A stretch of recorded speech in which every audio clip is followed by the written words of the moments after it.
then how are you getting Mitch? Mitch is on mute. Oh. Yeah, I've just been on mute.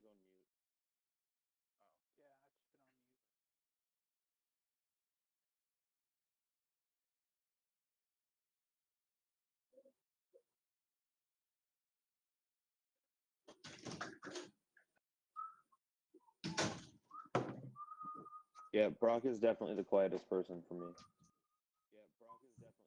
Yeah, and you're at max, and I think everybody else is at like half volume.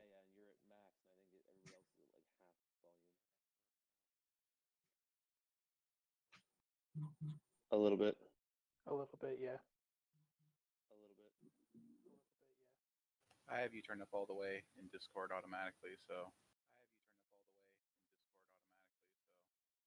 So how does that compare to everybody else? I think I turned Mitch up a little bit. And you up a little bit. Yeah, I put Mitch all the way. I put Austin 75%, and I have Spencer at normal. 75? How dare. I am 100% that bitch. I was really confused why I was hearing doubles of everything until I muted Twitch, and then now it's fixed. Nice. Are we live? Yeah. Yeah. There we go.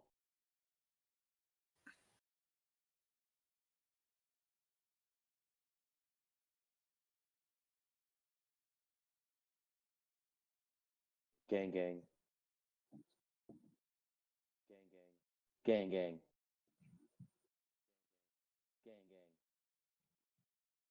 Gang, gang. All right, so we're here to kill some space Nazis. The goal of.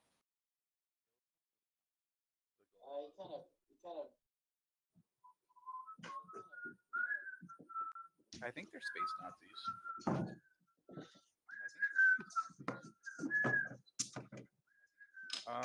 I'm guessing you've never changed any setting ever, and that's how you've always been, because I didn't change your Discord settings last time. So I assume that everyone you talk through with over Discord is either used to being quiet or has already changed your input levels on their side. So I wouldn't really worry about it. Yeah. Probably true.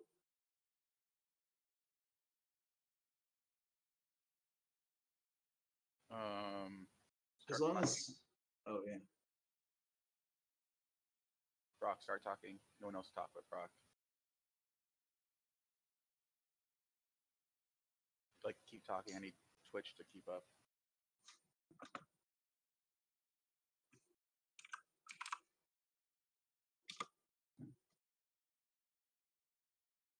Is he just not coming through on the stream? I don't think he's coming through on the stream at all. Oh, that's right. You needed to go to through Streamlabs.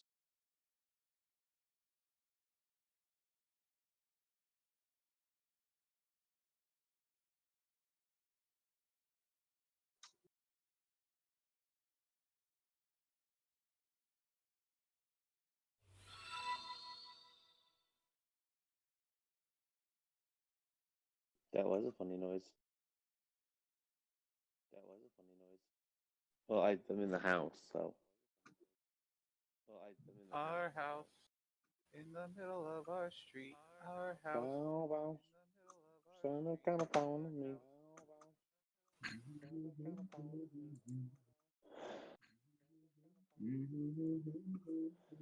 And then, actually, things just seem quiet on the stream in general, Brock. Well, hopefully that helps. Oh. Yay! I'm there now. That's good. Can you turn up the input though of volume on your side into Streamlabs? I think that's that one.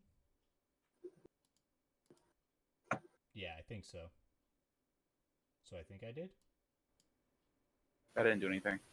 No. Nothing was done.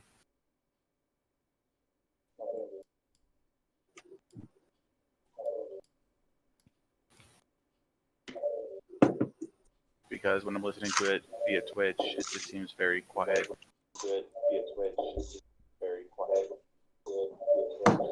Oh, I hear you loud and clear on Twitch, Batman. Oh, so it. Okay, so I think it turned up. So whatever you just did was fine. Okay, so I think it turned up. So whatever you just did was fine. Okay, so I think. I actually just turned up the volume on the computer, so hopefully that did it. Hey, there you go. That probably was it. Good stuff. Yay! Okay, well, hopefully we're all. I can hear set up echo from somebody. Is it from me? If you're Is there hearing echo it, in the stream? I do hear the echo. Is it still there? It It sounds might like have it's been because gone I out. was listening to the stream. Okay, it was me. Okay, cool. Good, it wasn't My only me phone was that does picking it that. up. see, I was listening to the stream for a moment, so maybe when I turned the volume up, that was it also, as it was playing the sounds of itself. It was really funny because I had the stream turned on, so we would talk, and then I would hear the stream, and I would hear like a third echo. And then what last thing, Brock, for volume? Can you turn your individual volume up? One Maybe. more. If I did that help? Yeah, I think so. Okay. Okay. All right, we can start. All right. Brandon has spoken. Hooray!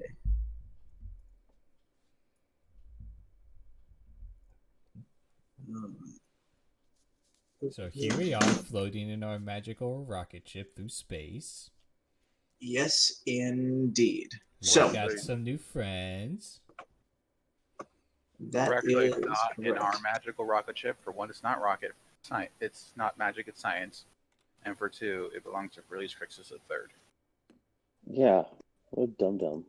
You did get out here with, a rocket ship that was gifted to you. All right. So currently, hang on the map. We are hanging out there, inside of the realm of Ultrimar, actually. Big old thing. Home to the Ultramarines. Now, as things ended at our last juncture, you had made contact with Release Crixus III, a rogue traitor, and he had managed to apprehend two of the nobles who had escaped from the end of our last campaign, when you managed to find the mothership that they were stocking up in an attempt to leave the galaxy and attempt to seek refuge somewhere else. Generally seemed to be their idea. So, as you were setting out to hunt them down, he messaged you through using his astropaths, and you came and met him. You are currently on board his battlecruiser, the Santa Belinda. And where we left off last time, you had two things that you wanted to do. One of them was you wanted to interrogate the nobles that he had captured, those being Priscilla Venturi and Alphonse Golem. You also had the goal of searching the transport ships for any hidden caches of STC tech and any evidence of where they might have their copy of the STC AI. Were there any other tasks that you gentlemen wanted to perform? Nothing specific.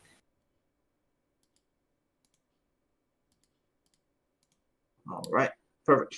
So where we left off, you had made your decisions on what you wanted to do next. You were at dinner. You had dinner with your counterparts, had a little bit of conversation with each of them. Um, After dinner, specifically, your friend Ellis Moncrief will sort of announce that things have ended. There will be a nice little dessert, something chocolate and decadent, Yay. Ooh. as is befitting. The others will excuse themselves off to their duties, leaving the four of you with Ellis at the table. And Ellis will lounge back in his chair and finish off the glass of brandy that you were all given to accompany the dessert. Fine vintage. Don't you agree? Yes, it quite is. What planet is this from? You know, embarrassingly enough, I would have to ask the servants. I'm no sommelier. But Oh That's gosh, it. a sommelier in that universe would be insane. they're probably mutants, honestly, at this point. Probably, yeah. It's like, bro, check out his tongue. It's just some guy with like, just Oh a huge gosh. tongue, just like, uh-oh. Well, the Yeah. amount of different alcohols that you could try from different planets. Right? It's like, if it has sugars, we will distill it. Because, I mean, with just the vegetation we have on Earth, how many different types of alcohol do we have? At least 7. Probably more. Hey, you know, but he's not wrong, though. At least 7 At is least. true. At least 7. Maybe 8, I'm not sure. Oh, actually, that's an interesting question. How many types of like alcohols?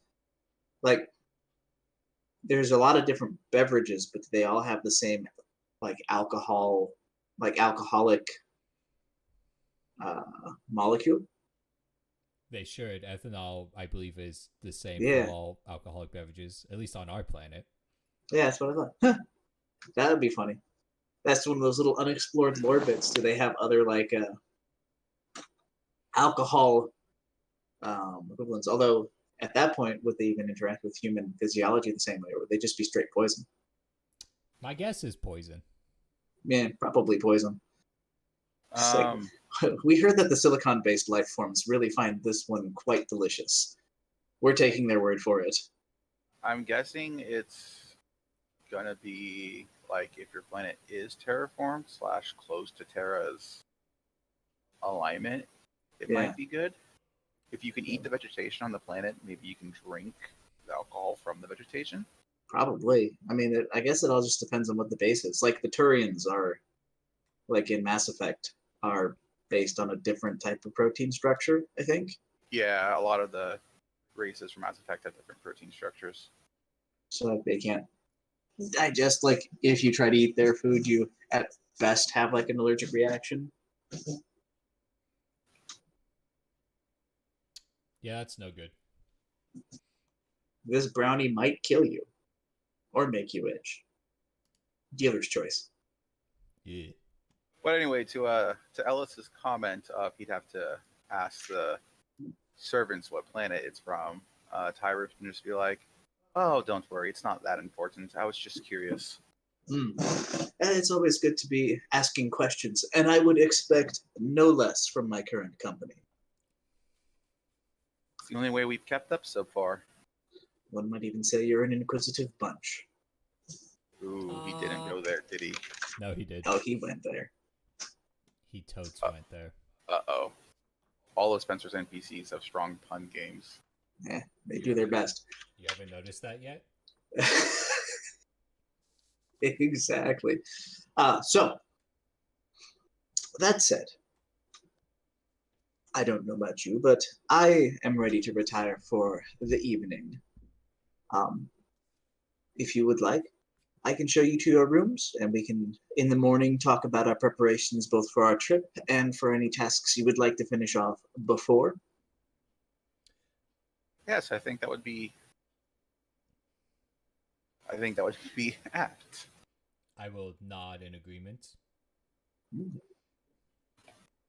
Agreed. Most excellent. He will stand Most up. excellent. Yeah, Bruh, bruh. chaka bruh. So Ellis will stand up and lead you from the room, taking you, essentially continuing deeper into the more luxurious sections of the ship, whereas behind you was definitely the more functional aspects of it. Functional aspects. Exactly. I dig. Again, as you continue to walk through, you notice that everything is quite well appointed. Exiting the dining room, you can see that the wood paneling does not continue into the rest of the ship. Aww. Well, that's good. Even as Ooh. an uber wealthy, multi-trillionaire in this era, there are concessions that must be made to the practicality of actually operating a spaceship I guess. and maintaining Boring. things. That said, the decking, what it lacks in exotic materials, it makes up for it by being very elaborately decorated. And you can definitely tell. Essentially, it's like it's elaborate sort of scroll work with a layer of a clear, most likely some form of like polymer type of thing. So it's kind of like they do those floors where they put pennies under acrylic. Mm-hmm. Yeah. So just imagine something like the acrylic is over the top of it, so that instead of like regular decking where people would wear out the designs by walking over it, all they have to do is apply another layer of the acrylic, and I any wear marks see. disappear.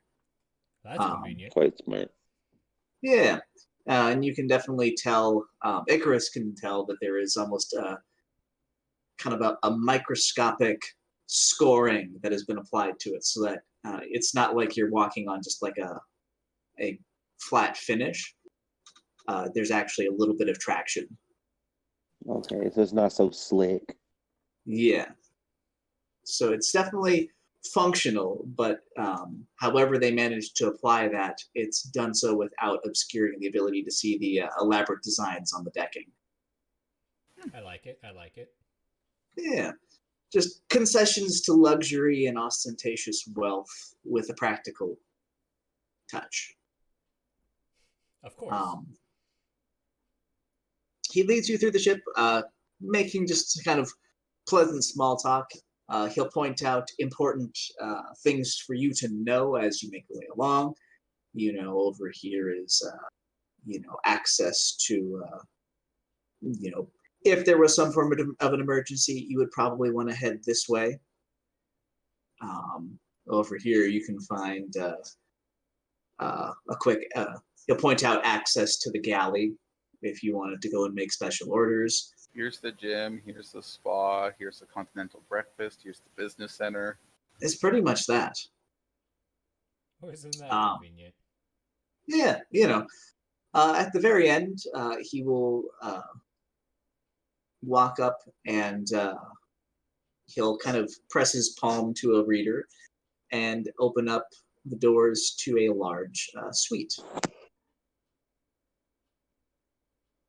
Sweet.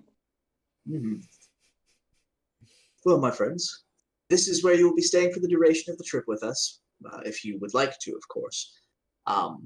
Please enroll your palm prints into the scanner here. That way you will have access and it will know who you are and where you are.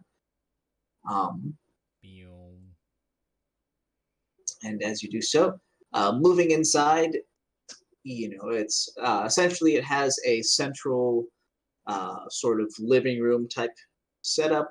It has a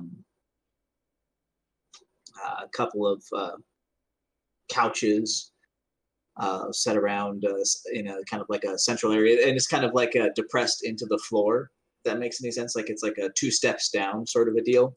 Yeah. Into the center, and then around it, there are doors into the different rooms. So to the right and the left, there are 2 doors. Towards the back, on the right side, there is sort of a small, like, kitchenette type of thing. Looks like it's stocked with things to make your coffee and such things, as well as on the back wall. To the left of that, there are 2 more doors, which you assume also go to rooms. We keep this suite ready just in case we have to entertain anyone for our various business deals, or, perhaps on occasion, if someone has the credits, we might provide them with the privilege of being a passenger on one of our voyages. I imagine How that would generous. be a little pricey.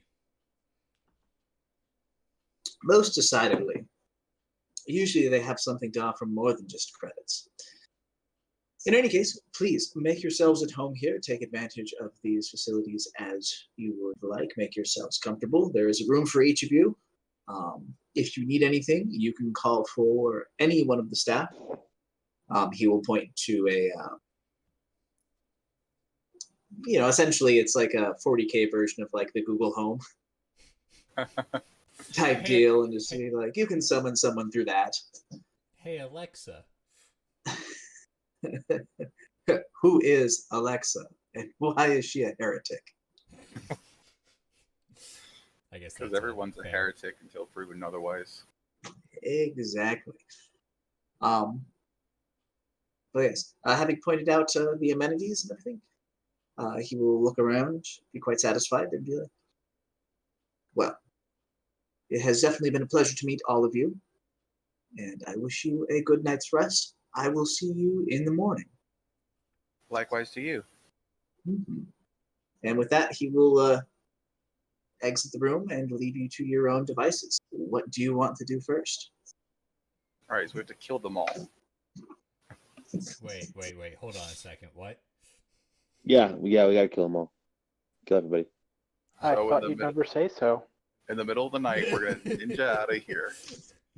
And just systematically go room from room. And kill everybody. We smuggled in our troopers like we did in the last ship, right? So here's the plan. We kill the Batman. I mean the heretic. Thank you, Spencer, for creating these beautiful and dynamic characters for us to murder. That's any good All D&D All party I'm saying would is do. that we've been following this heretic for months now, and now we're just gonna have dinner with him. Doesn't seem right. Yeah. It was clearly a chance for us to kill him.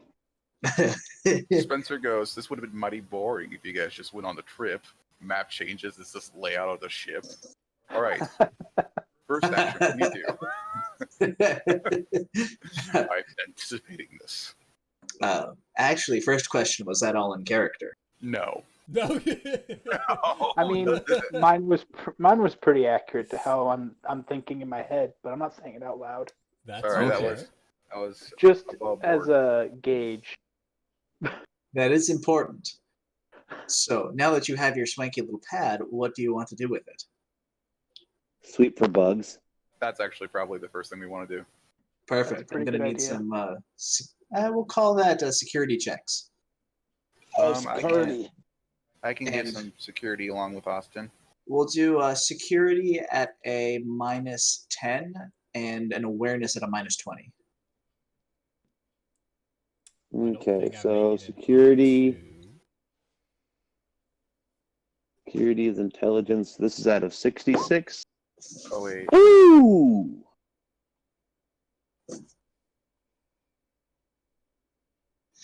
And then So, unfortunately, let's see. I have plus 20 to security and it's intelligence. 53 minus 10, 43. So I majorly failed the security check with a result of 76 on my die out of 43. Okay. so I got 4 degrees of success in security, and the second check was for awareness.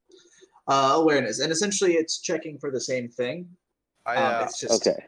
security Yeah, he would was be just the giving easier. two options. Oh, I Yeah. auto pass by sending a fate point the awareness check with 4 degrees of success. Okay. That was and unnecessary. Well, there you go. yeah, because Icarus already passed with like 4 degrees of success. Oh well, Either way, it's okay. You can take it back if you want to. It's your call. I won't. So, both of you looking around and sweeping throughout all of the rooms, you do manage to find and locate a number of listening devices. There is no. You're very confident that there aren't any like video recording devices. But you definitely find a significant number of microphone type bugs whilst Makes doing sense. that. Yes, indeed. Do we What? get a sense that there might be like a safe pocket of area that if we're quieter in, or like if we disable one bug, we might be able to create a pocket? Looking at it, let's see here. Icarus, give me, I guess, just like a tech. It's just anybody if you wanted to give me like a tech use check, just to see if you can understand the capabilities of the mics.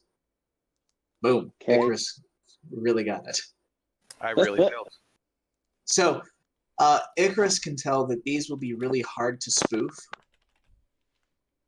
and that generally, as far as how they are arrayed, there really aren't any dead spots around the room. More than that, he can tell that they probably have enough sensitivity that, for example, like normal tactics of, say, running water or something aren't really going to be able to disguise much. That said, if you were to put enough environmental noise out there and maybe whisper, you could do it, but We'd have to be very obviously trying to mask our signal. Okay, so at that So- point, Tyrus. I do want is- to remind people that if necessary, I can telepathically talk with someone with use of my ability. Can you Stay out of my brain, you warp monster. Can you hold a 4-way call, or is it only one person to one person? It would be with one person, and there's no sustain on it, so I could send a message like back and forth to like one person. All right. that's it. Again, there is no visual recording that you can find, and you're pretty confident that there isn't. So, That's Yeah, also good so- to know. Tyrus is going to grab like a data pad, something you can type on and put up a visual message with. And he's just going to start talking about like tonight's meal, what we think of the ship that we're on, what we think of the amenities while typing out messages.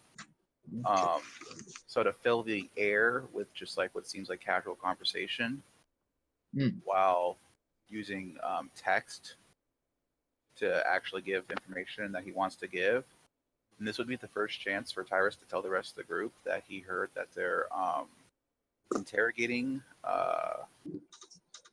It was the Venturi noble, yeah. and that they think she's close to like cracking through intimidation techniques. Yeah. And as of right Dinner now, was delicious. Very much so. does anyone have a text they want to reply with, or is it just like, oh, okay, cool? Not specifically, no. Oh, okay, cool. Okay. I guess then Tyrus would type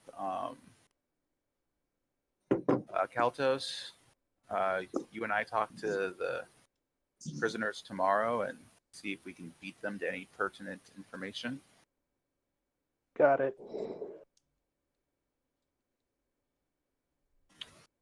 Cool. Swag. So, how do you guys want to organize your day and the different tasks? So did we already tell Ellis or Frillius that we want to talk to the nobles? I thought we did. I'm pretty sure you did. Okay, so that's not surprising to them if we show No. up. And they would assume that you would want to anyway.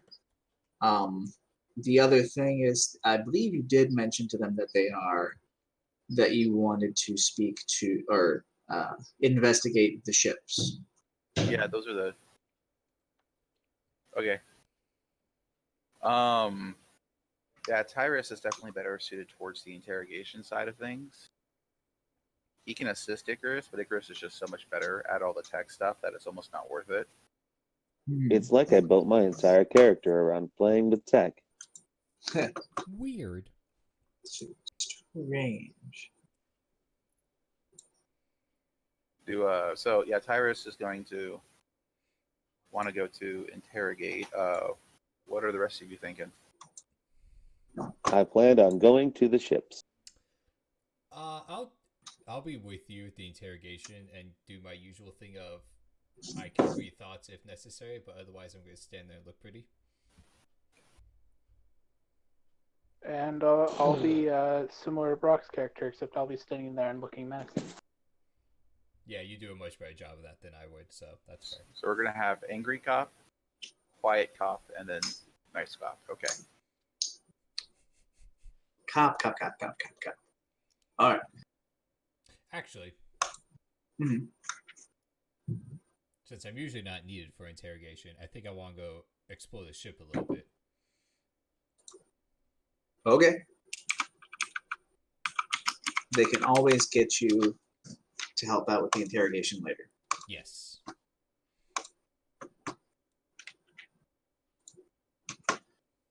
All right. In that case, we will start off with the interrogation. So, is there anything else that you gentlemen wanted to do before going to bed and waking up, and before heading out in the morning? Nah. Let's see. Other questions. While on board this ship, how are you walking around? Like, what are you carrying with you, as it were? Tyrus will walk around in his usual garb with his las pistol. Okay. I don't really think they're gonna be that scared of my one pistol. No, there wasn't any attempt to disarm you at all upon boarding the ship either, so generally they're not really concerned, it seems. So me personally, my armor, I guess, is a cloak. Mhm. I'm kind of trying to picture that. I imagine like it actually be like a cloak that is just very protective. It has everything. So I would just wear that because that seems like clothy enough.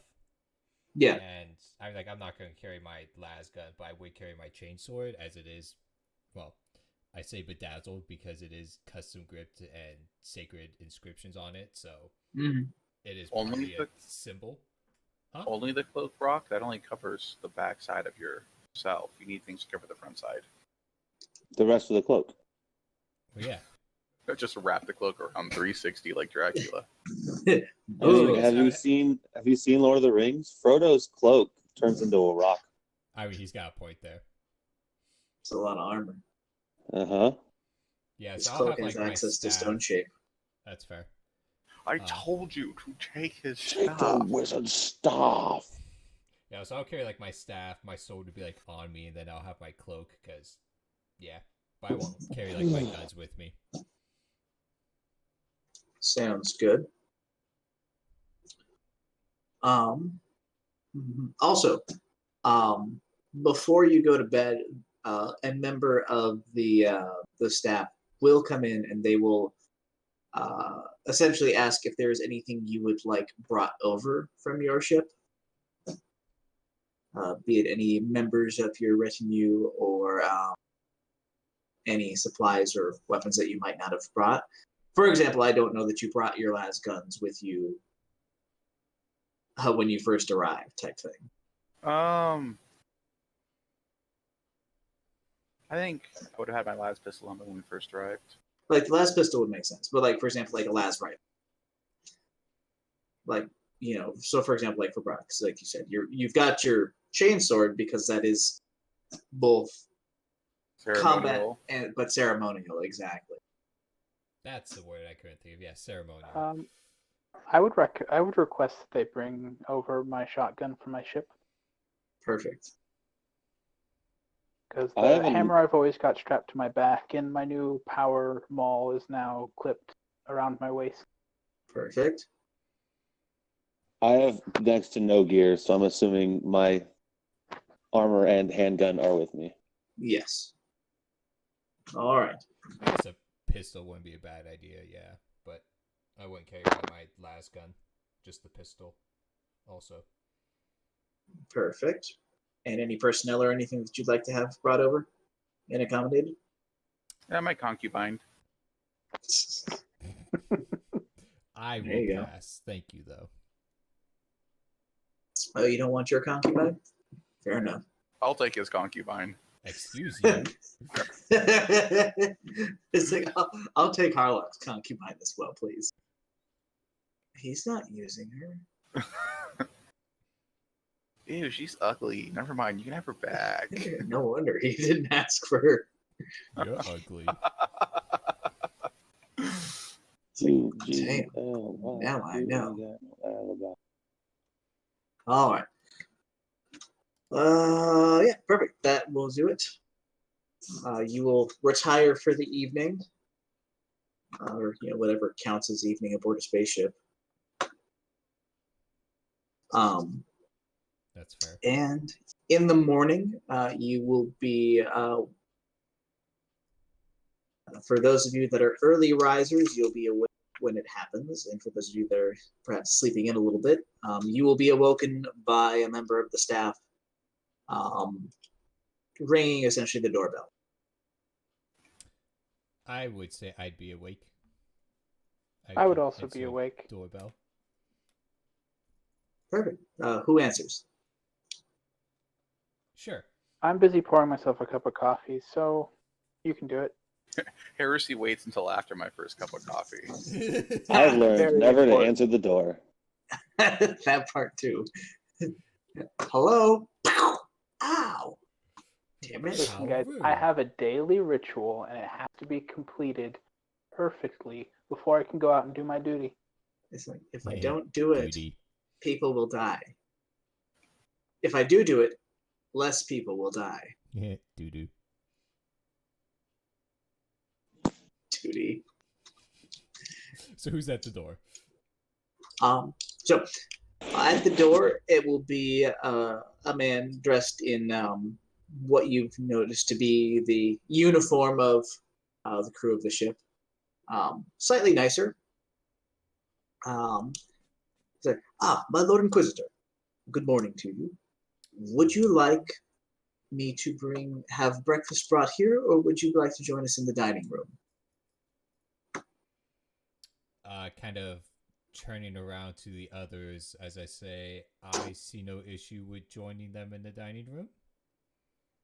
I speak up from the back. Go ahead and bring mine here, please. Thank Of course. please. Is Tyrus awake?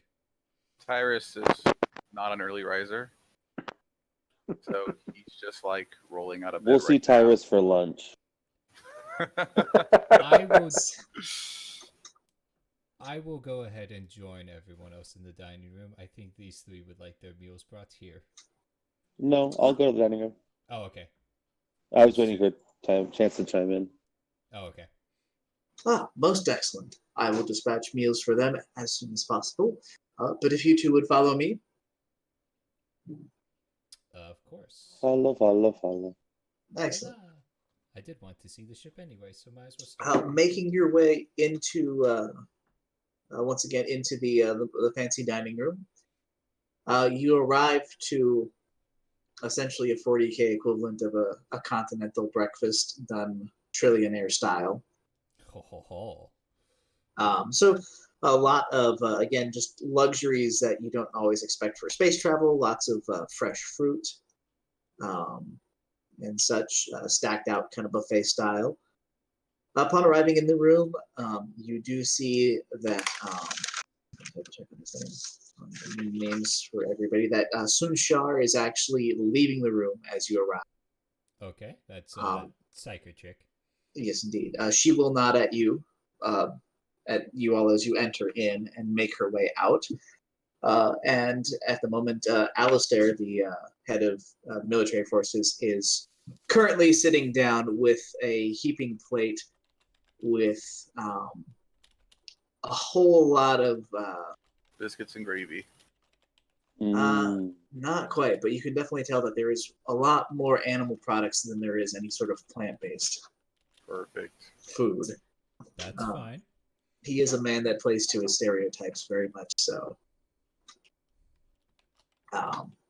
It's like, the Inquisitors are awake. Care to join me? If you are offering, then sure. Well, excellent. We'll get yourselves a plate. The calf's hot. I go and get myself some food. Perfect. He'll sit and sip. He has with him a data slate, and he will occasionally scroll through it and check on things, potentially make a note. Occasionally it seems as if he's typing a little bit of a message off to somebody. But generally he's mostly absorbed in that and eating his food.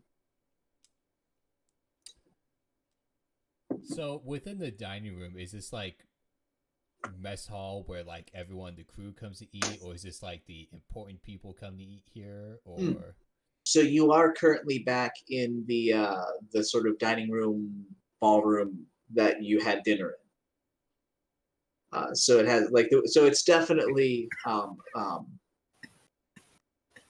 more fancy. It is for the higher ranking officers. In addition to Alistair being there, you notice that there is a couple of people that are wearing what you presume to be officers' uniforms that are also eating breakfast. Currently, there are more tables set out.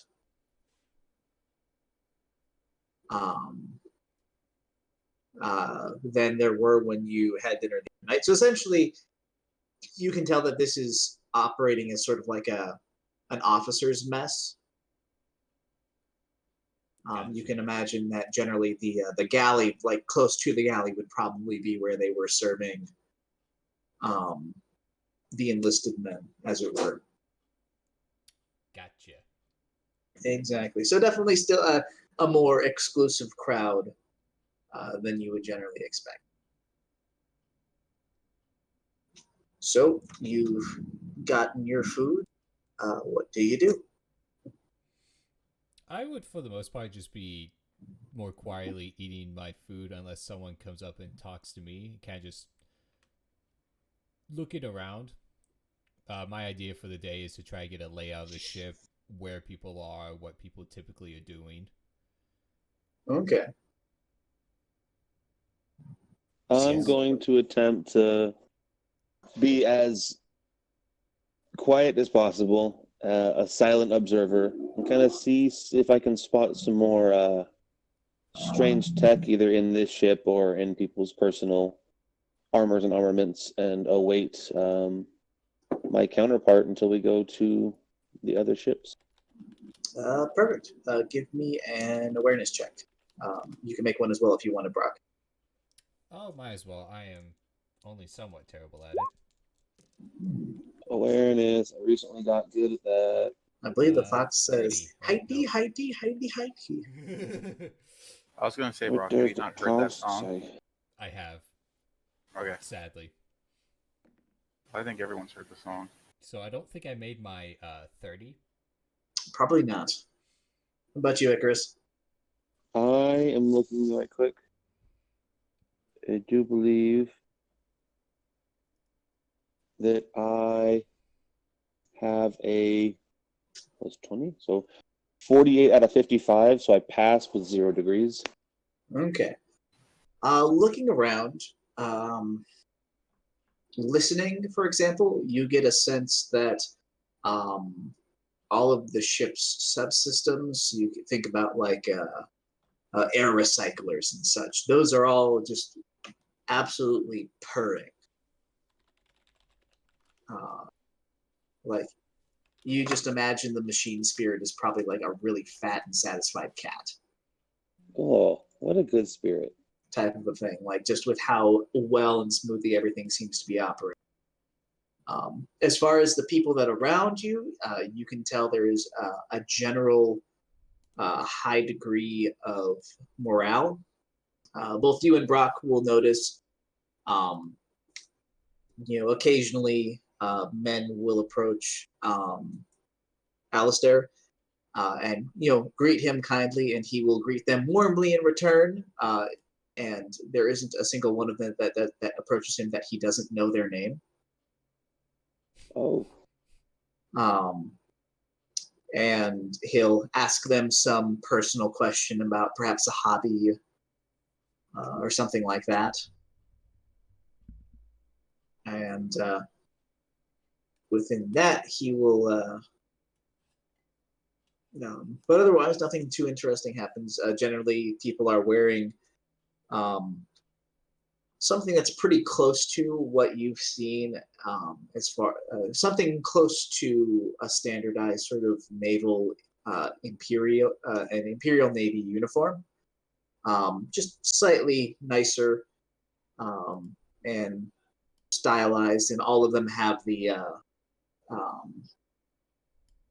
Crixus family crest on their shoulders and such. So interesting like that. Very nice. Yeah. Let's see.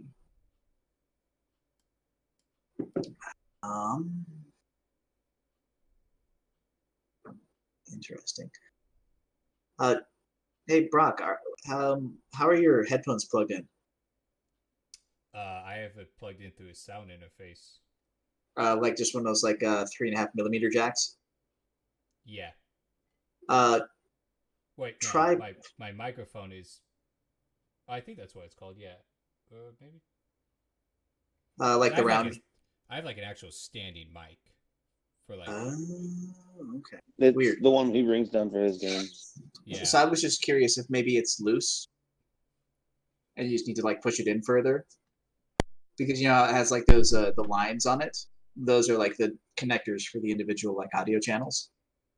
Yeah. Well, I unplugged it and plugged it back in. I don't know if that did anything. I guess You're just staticky. We'll just have to wait for Villain to tell us. I'm wondering if it's because you're the one streaming and you're putting your sound in through a different source, if somehow you're only putting it in through one ear or something. Oh, so it might be a Streamlabs. Yeah, I think it might be a Streamlabs thing. Like if there's a setting to make all sound just go through one channel instead of splitting up the channels of where the sound's going. It could be.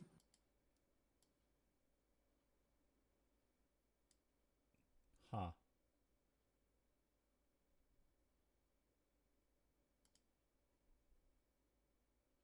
Oh well, while Brock tinkers with that, let's continue. Yes. Is anything else? Because I basically unless someone comes up and talks to me, I'm not openly talking to anyone, pretty much. Okay. Generally, you can see the staff observes you. A lot of them will. Icarus will definitely notice that a lot of them look at. No, it's Shinerbach. Let's see.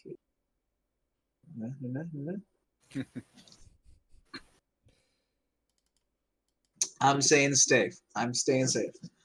Have you catching the Rona there, my dude? No, we can't have that. But yeah, generally the staff will come in. You'll notice them. They will notice you as inquisitors as well as sort of outsiders first, and a lot of them, Icarus will notice. They'll look to Alistair for how he's reacting, and seeing that he's not bothered and he's just kind of going about his normal life, you'll see them sort of calm down and get food and sit around. That said, none of them at this point have the guts to actually try and approach any of you. Good. Inquisitors That's are fine, Inquisitors. After all. Unless, of course, they can disappear with no questions asked. Then they're just dead bodies. Fair enough. Oh, Aren't they good. all just bodies Dylan's waiting to got be our dead? back. My guy. So, yeah, that's about all you you observe during your breakfast. I don't know, how long do you choose to try and stay around? I mean, I'm not in a rush to eat my food, but I don't really linger after I'm done. So Or they I can choose each bite like 10 times. Just So you're just thinking like you stayed around for maybe like 15 minutes total, sort of a thing. Came in, grabbed a plate, ate food. Yeah, like 15, 20 minutes or so, yeah. Perfect. Mine was definitely an efficiency thing. Came in, acquired sustenance, left. Perfect. Doesn't surprise me. Excellent. Very good. So yeah, nothing else really happens in the dining room. For Kaltos and Tyrus, breakfast is brought to you. Essentially, two two staff members will back in and essentially bring in sort of a sampling of what was available in the dining room, portioned for both of you. Alright, that should have fixed the sound thing. Hopefully Okay. it did. Maybe. We'll see. Here's I hoping. see that on the display, I could tell that it was one and not the other, and I got rid of it so now it's doing both. So hopefully that should have done it. Well, there you go. coolio. Yeah, Tyrus just grabs what his usual breakfast portion, which probably isn't that big, and he thanks them for their assistance. Of course, sir.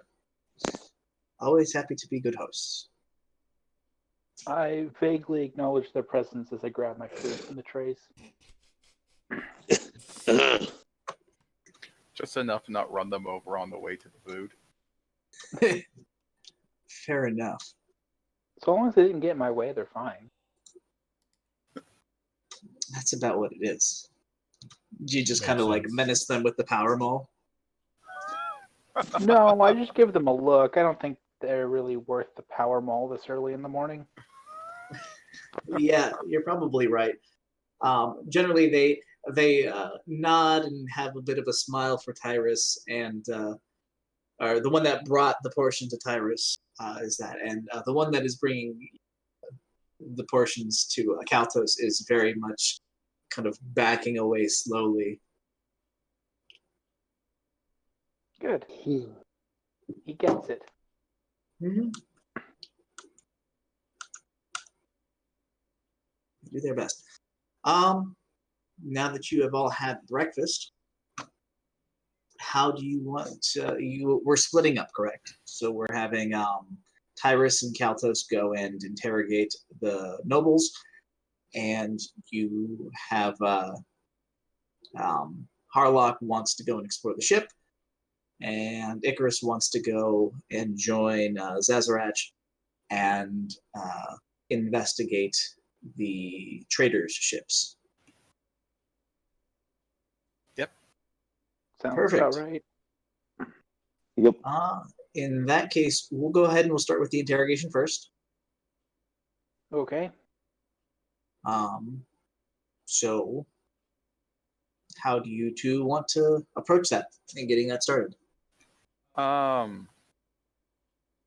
Do we know where they are, or is it like we have to like call a servant and be like, "Hey, can you get some contact with Ellis? We'd like to meet with the nobles from the Ben system."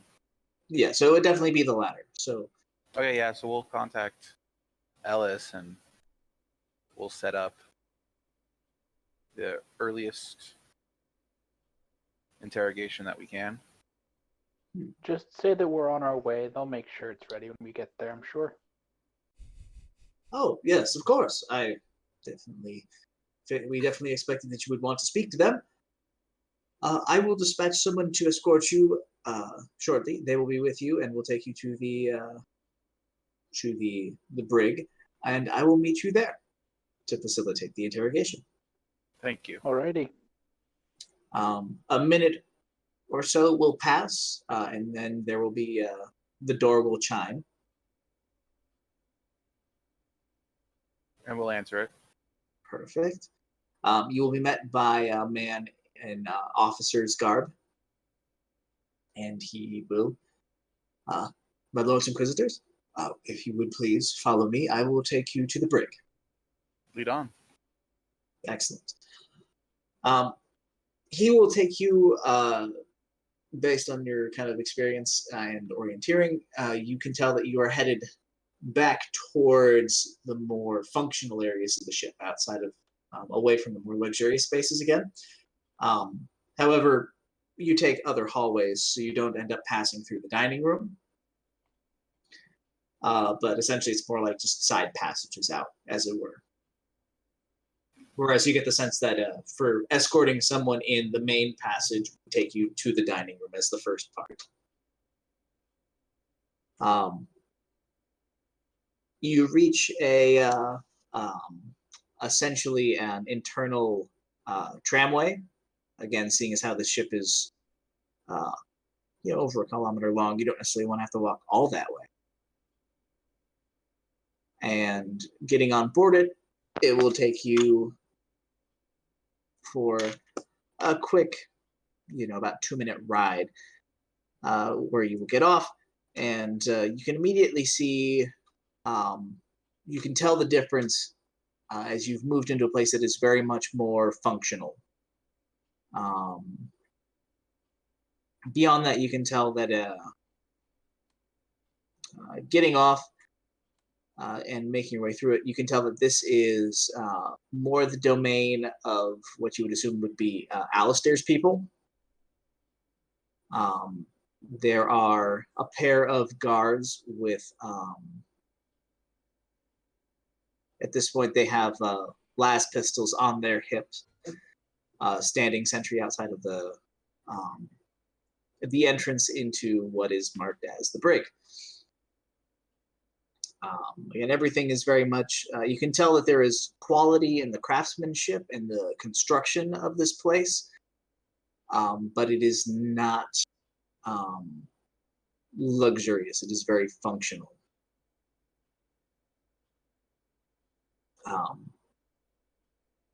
Upon entering inside of the brig, you will again meet your friend Ellis. Inquisitors, welcome. It's good to see you. Thank you for meeting us here. Of course. Wouldn't dream of missing it. Tell me, how were your accommodations? Most excellent. If it was not for breakfast, I think I'd still be asleep. Fair enough. We try to have the best for those that we would have as our guests. Well, perhaps not as much for those that are our guests here in the brig.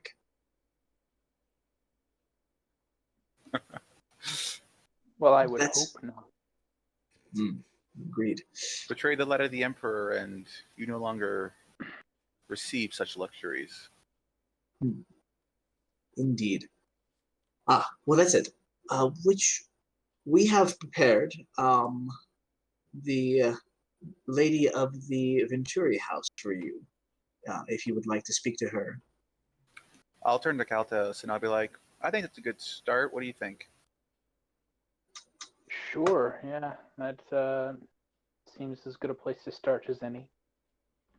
Well, excellent. If you will follow me, and he will walk further into the brig. He'll make a small hand gesture, and one of the guards that's standing watch will accompany him and escort you to down a hallway till you reach. And the hallway has about 5 doors on it, so there's 4 on each side and 1 at the very end. And he will take you to the second door on the left, and he will hold a key card to a scanner, and you can hear the click as the deadbolt securing the door release, and he will push the door inside. As you enter the room, you can tell, again, beyond being merely functional, this room is definitely constructed to be very menacing. The walls are dark and just essentially they're a dark polished metal. It's you get the sense that the room has been barely finished beyond covering up the structure of the ship itself, if that makes any sense. The So, floor, like in a house wise, it'd just be like drywall, yeah, pretty much. space drywall, Yeah, exactly. Space wall. space wall. It's like no, that's what they use for the hangar base. Oh. So the floor, you get the sense that it has a slight slope to it. Essentially, it slopes down to a drain in the middle. You assume probably for easy power washing. Or easy water logging. You know. Mostly power washing, I'm sure. And sitting with essentially her wrists chained to a table is Priscilla Venturi. You recognize her. I think in this case, Kaltos will. No. Tyrus will recognize her as someone that they encountered on board the mothership back in the day. Back then, instead of wearing a very simple prisoner's uniform, she was wearing the garb of an admiral. Perfect. Yes. Your initial impression of her is she looks very thoroughly cowed, and not much looks visibly wrong with her. It's not like she's beaten or bloodied, but you can tell there is a distinct redness on her wrists where you can tell that she was probably fighting her manacles at some point. But she has definitely since given up on that. And in fact, she doesn't even look up when you enter the room. Okay. So upon entering, I will. Is this like a normal interrogation room where it's like she's in one chair and there's two chairs on the other side of the table? Pretty much. All right. So Tyrus will start making his way towards one of the chairs and he'll say, "Ah, Lady Venturi. It's well, I wouldn't quite say nice to see you again, but maybe chained up, it is nice to see you again. I hope you've been well since the last time we've met." I take up a place behind him, standing, one hand to my power maul. Just say, "Greetings, heretic." Love it. Ellis will and the guard will back out of the room without a word and leave you to it. In the meantime, Lady Venturi does not actually really acknowledge your entrance beyond kind of like sort of barely looking up at you all across from her, but will remain silent. You know, it was actually very hard for us to get to this point ultimately. How long were you guys planning this act of heresy? You managed to cover your tracks fairly well, and I thought once or twice we completely lost the trail altogether. It's good to hear we almost did a good job.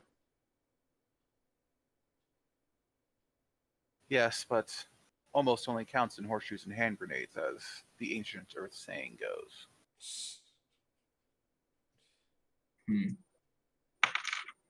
So tell us, how long has the vent system been working on that colony ship? The colony ship. Well, I suppose it doesn't hurt to tell you about it now. The colony ship was constructed before the Emperor before the Imperium, how should I put it, claimed, as they like to say, the system. Subjugated, more like it. So you guys made the colony ship that long ago, and where has it been hiding this whole time? A little bit of subterfuge here and there in the chaos, as I'm sure you're familiar with the chaos of the Heresy. It was a simple matter to misplace it. Of course, it was called upon by the Astra Militarum and specifically the Imperial Navy as a large ship and a capable ship. They wished to convert it to warlike purposes. We disagreed with that use of it and arranged for a mishap, as it were. To keep the ship hidden that long is no small feat at all. So, what, you guys, over the course of generations, hatched this plan to leave your system and create a new system to, what, start over as nobles? Bring in new servants to serve you? Course of generation. Well, I suppose it took us long enough to figure out what we desired from the ship. Ultimately, it simply came to a point where we realized that the benefits of the Imperium were less than what we had initially been promised and less than even what they had been for millennia.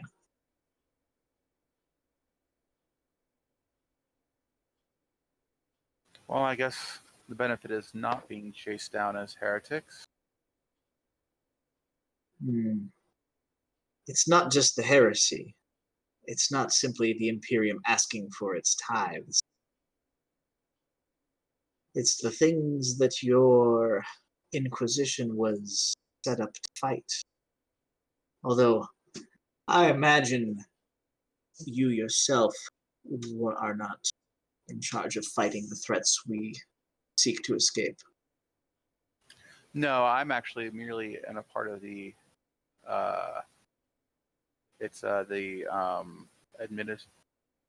Heretica? The Hereticus, yes. Yeah. Ordo Hereticus. Ordo Hereticus. I am meant to deal with people like you. Although I have glimpsed at what some of my other Inquisitor brothers deal with. I'm certain. In any case. So you thought that you fared a better chance out on the reaches of space by yourself? Back in the days before the Golden Age, before the Imperium, humanity conquered the stars without the aid of warp drive. We would simply seek to do the same with, instead of an interstellar distance, we simply sought to cover an intergalactic distance.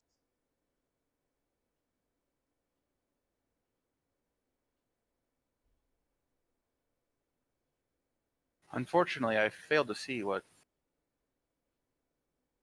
you would have done if any of these threats that you speak of were to have come to your newfound colony.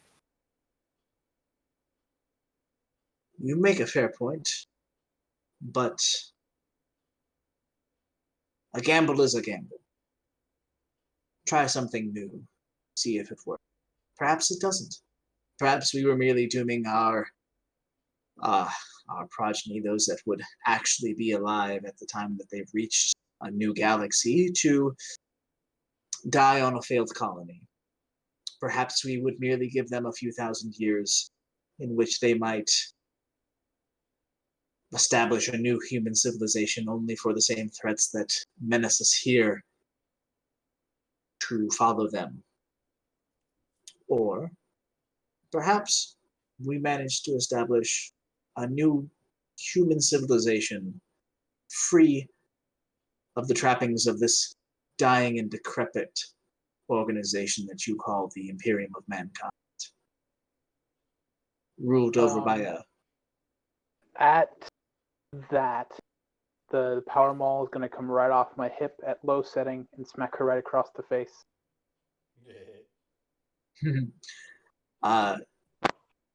Her head will snap to the side and she will lose consciousness.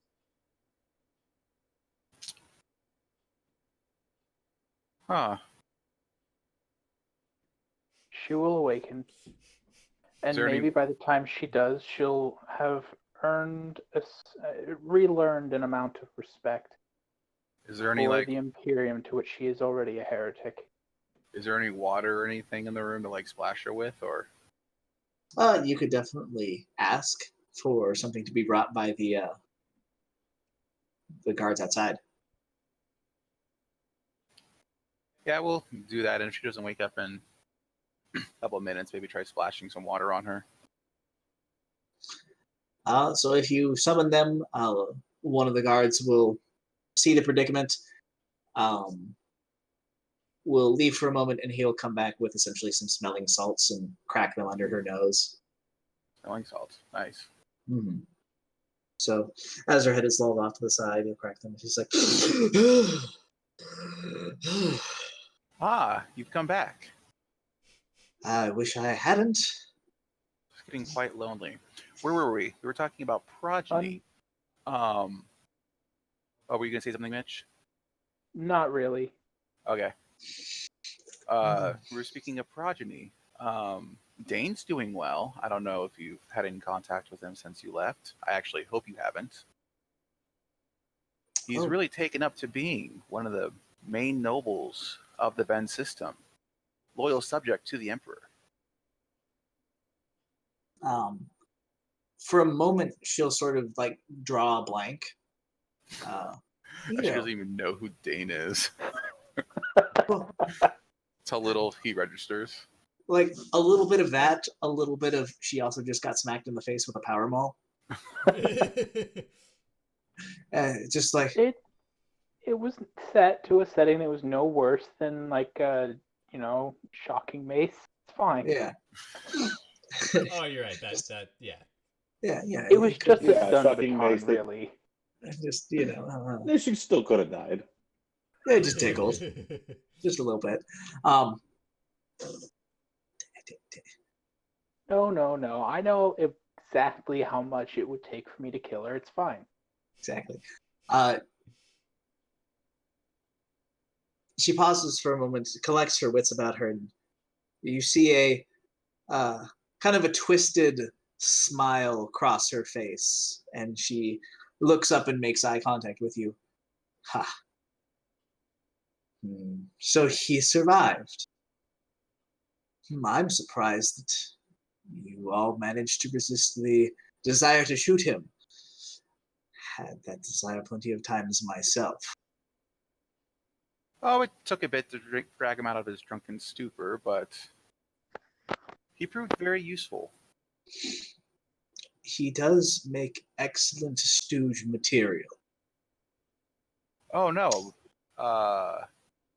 Not as a stooge, as an actual figure for us to use in the system. As I said, an excellent stooge for the Imperium of Mankind. I'm going to request that you alter your speech patterns to be more Palatable.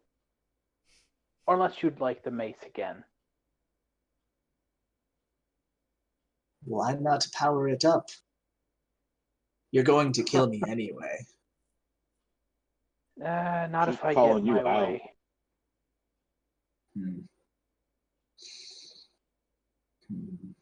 So I am curious,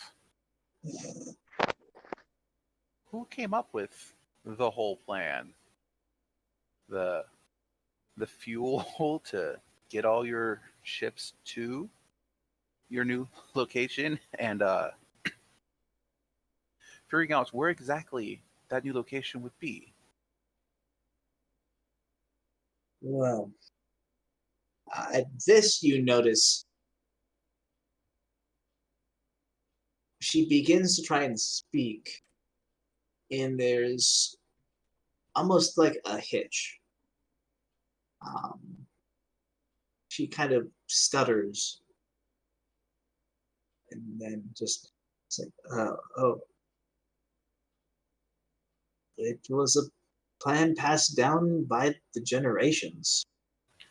We've known about the ship, as you have already been told. We've known about it for millennium. It was simply a matter of figuring out a good use for it, and once we decided on that path, acquiring the resources we would need. Fuel was simply the last step. As you So, can, since Tyrus believes that they've been doing work on her before we got here, before he knows, upon the stutter and the rest of her statement, I want to do an inquiry check on that to see if there's some kind of like, I know they have a psyker, so maybe like brainwashing or just other intimidation techniques to kind of like hinder any ability to give information against Aurelius and his crew. Sure. You can go ahead and roll for an inquiry check. See what you can figure out. I will as well. Okay. I got an odd 8 NT. I have plus 20 to inquiry, and it's a fellowship, so I was going for 70. So I got 6 degrees of success. Boom. I got 2 degrees of failure. Okay. Not boom. So Kaltos gets the sense that she's because as she stuttered, she kind of glanced at his power maul, so he just thinks that she's intimidated. As for Tyrus, you get the sense that there was more to it than simply being groggy, and more to it than simply. You get the sense that there was something she wanted to say, but that very quickly, and beyond that, more instinctively, hey, look, it's Brooke. More instinctively, she switches to a different story. Okay.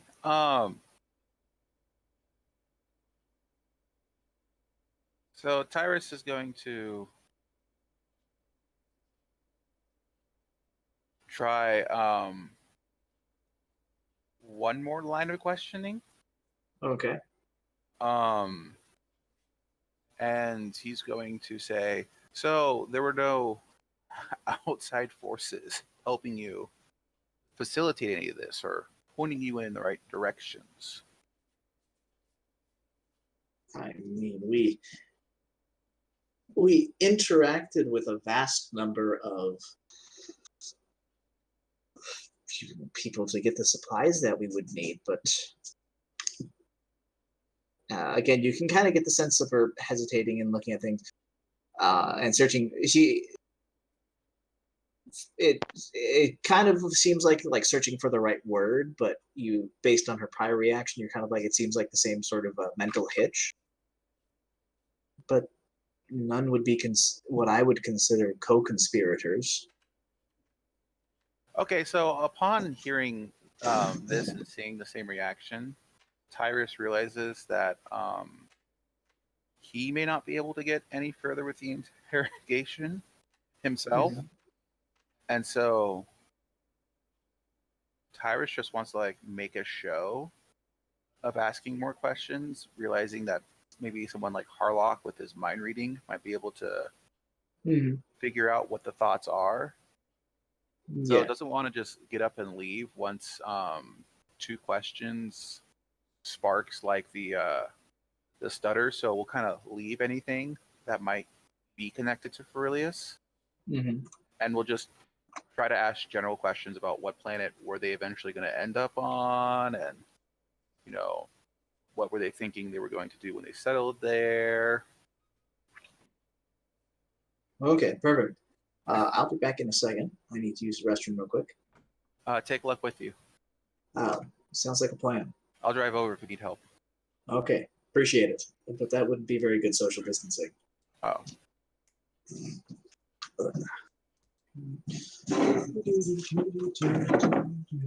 Brandon, you're the last person who's allowed to go check on Spencer. That's actually true. You're currently sick. But not recovering. No. Don't worry, I'm only going to go back to my grocery store job tomorrow. Yay. Oh, good. With my recovering sick self and start stocking groceries. Should be fine. Make sure you cough on some apples. I'll cough on each one. It's a lot of coughing. Have you heard him the last 5 days? He's got some coughs banked up. But that's a lot of apples. I've had to mute my mic quite a bit tonight alone. I've noticed, as I still hear it from, 15 feet away from you. Yep. Well, at least it's 10 feet, so we're doing good social distancing. I applaud you. It's a lot quieter. I mean, yes. But, The fuck was that? I don't know. It sounded spoopy, though. I think it was Spencer. He might be dead. Oh, no. God damn it, Spencer. That's what I was thinking. Stream, at least. Oh, he's off stream. No, if you're gonna die on stream, on camera. Oh yeah, I guess there's that. All the views. Think about the news dabbed on the way down, guys. All right, I'm back. You dabbed on the way down. Yeah, that's how you get the views. Ugh. It's important. Man dies on lab camera. Last action. I quit. Sorry, guys. I gotta go. You're like, I'm not distant enough from this travesty. I'm still in the same state. This is not gonna work. It's one of the biggest states. It's not big enough. The only state I am in is in a state of depression. I was going to go with the state of denial. That's a river, I'm pretty sure. I see what you did there. Good man. The Nile, that's in Egypt. I get it. I don't. Wait. Oh, that's better. I can't hear anything you guys are saying. That's probably for the best. What a glorious addition! A deafen button. Yeah, that's fair.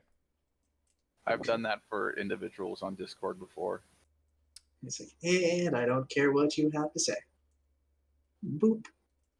Yeah, So, that's fair. So you continued on questioning. Just asked about that.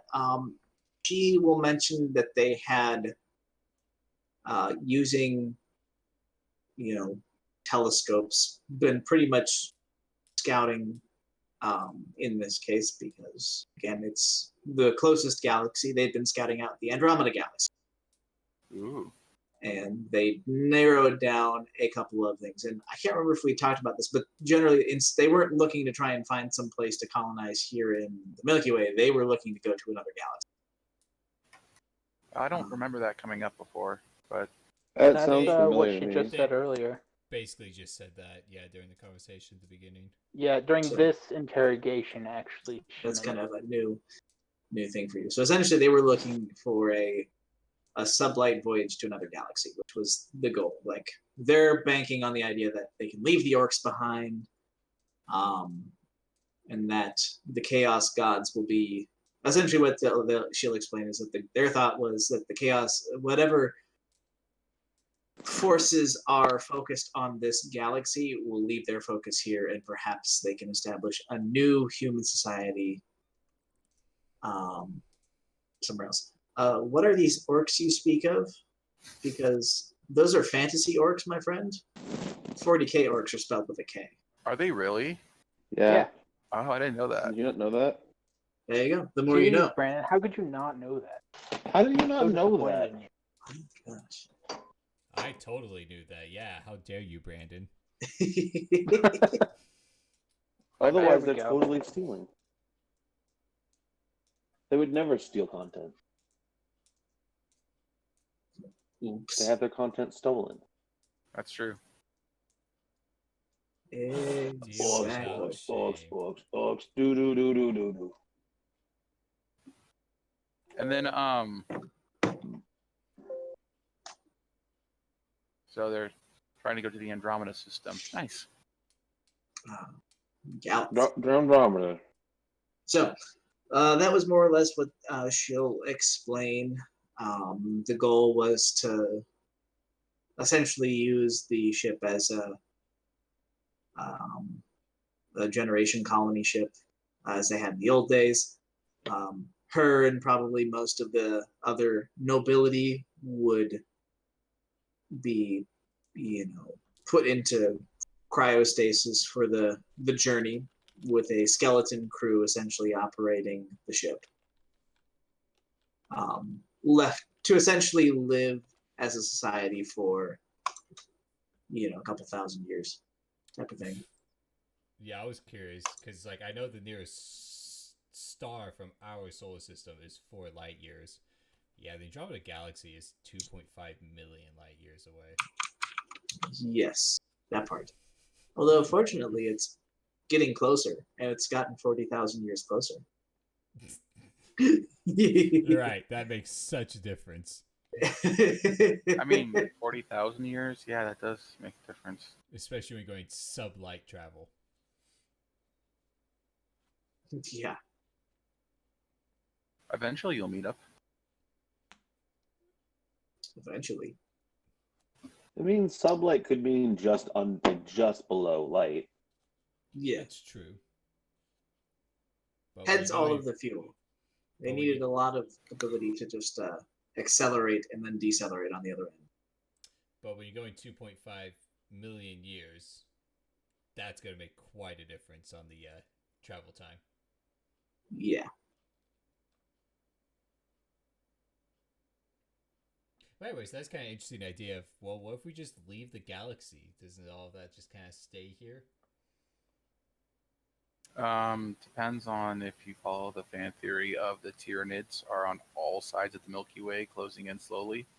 I don't think that's a fan theory. I think that's just their fleets have come and attacked from 3 different directions.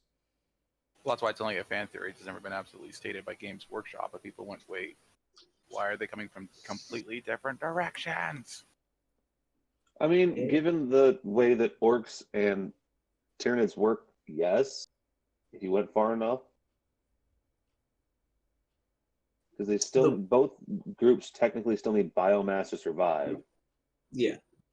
So if you could go a distance with biomass that you've stored up that they couldn't then traverse, then yes, you would escape. Escape. Exactly. So the real iffy one is the chaos beings. The other question is, on a certain level, if the especially the Tyranids, if they are an extra galactic threat, are the other galaxies actually potentially habitable, or have they already been ravaged, or are they in the process of being ravaged by Tyranids?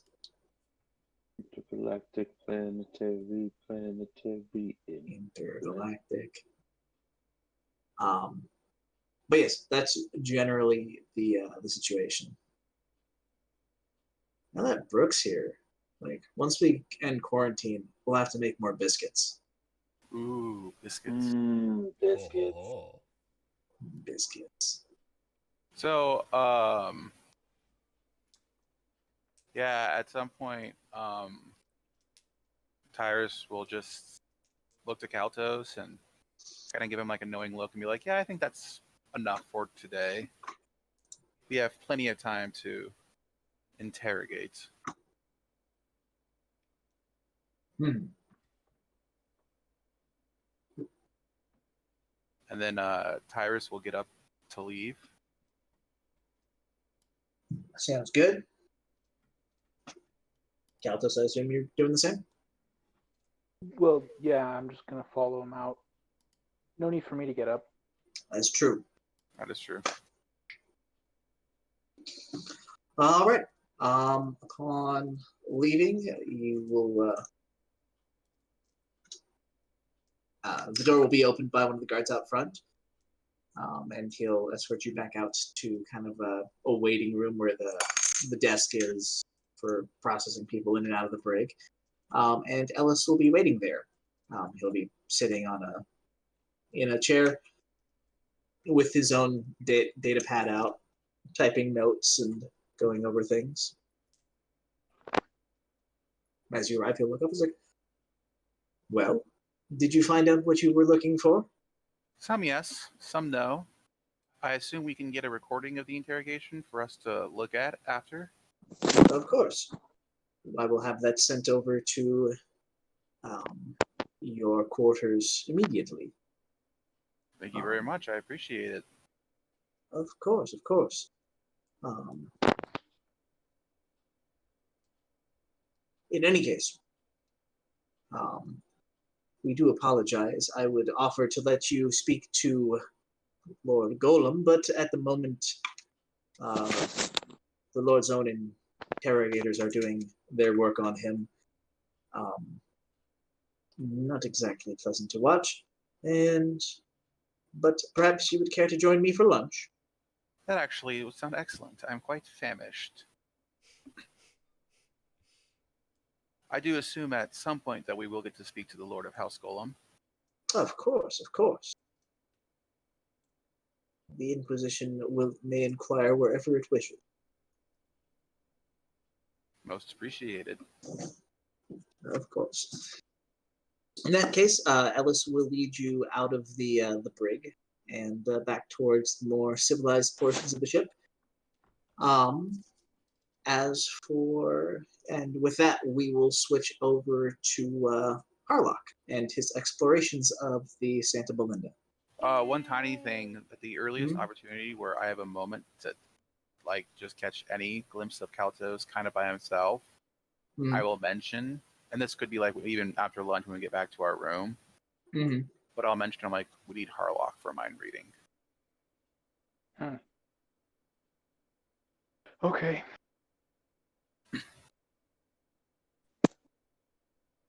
All right. Sounds good. All right then. Brock, what's Harlock getting up to? Harlock is mostly exploring the ship, not trying to go anywhere he wouldn't be allowed to, even though he really probably could go most places. It's kind of just a matter of like where people are, where things are, where they keeping the prisoners that they have, and also trying to keep an eye on like where different people are and what they're doing if I so happen to see them. Okay. So like I didn't write down the names of all of the important people, but like Sunshar, sounds like Alistair was doing his business over there most of the time. Maybe where Furious Crixus is usually residing and where his quarters are. Mostly just, I guess for lack of a better term, recon, info gathering. Okay, perfect. Let's see. So, beginning your exploration at the dining room, Do you try to go out towards more of the functional areas of the ship, or do you choose to try and explore the more luxurious kind of like quarters of the ship? Let's go with the more functional places first. All right. Well, you make your way out. Generally, people acknowledge your presence with kind of nods. Most of the staff seems to very purposefully avoid hanging out with you too much, as it were. That's fair. Keeping a polite distance. And no one obstructs your movement. I would hope not. Essentially, you kind of backtrack your steps,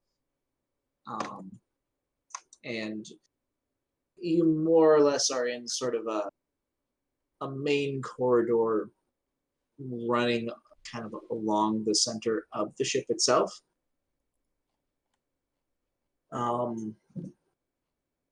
You know and can remember that if you continue along it long enough, you would begin to reach the hangar where your ship landed when you arrived. Otherwise, generally, there isn't a whole lot that is of interest to you. You are able to, generally out here, it's all pretty much functional aspects of the ship.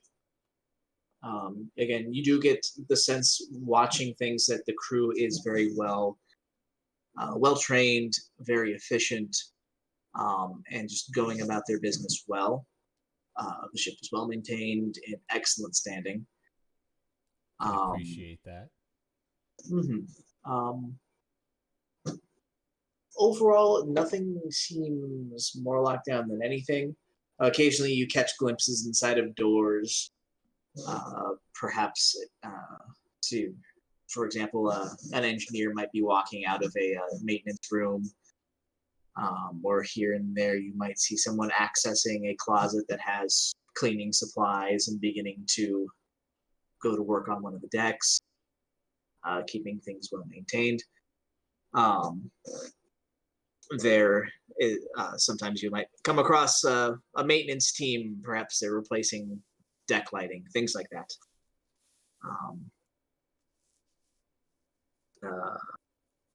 If you choose to walk past the route that would take you to the hangar where your ship landed, you will continue to find more essentially entrance ways to further hangars.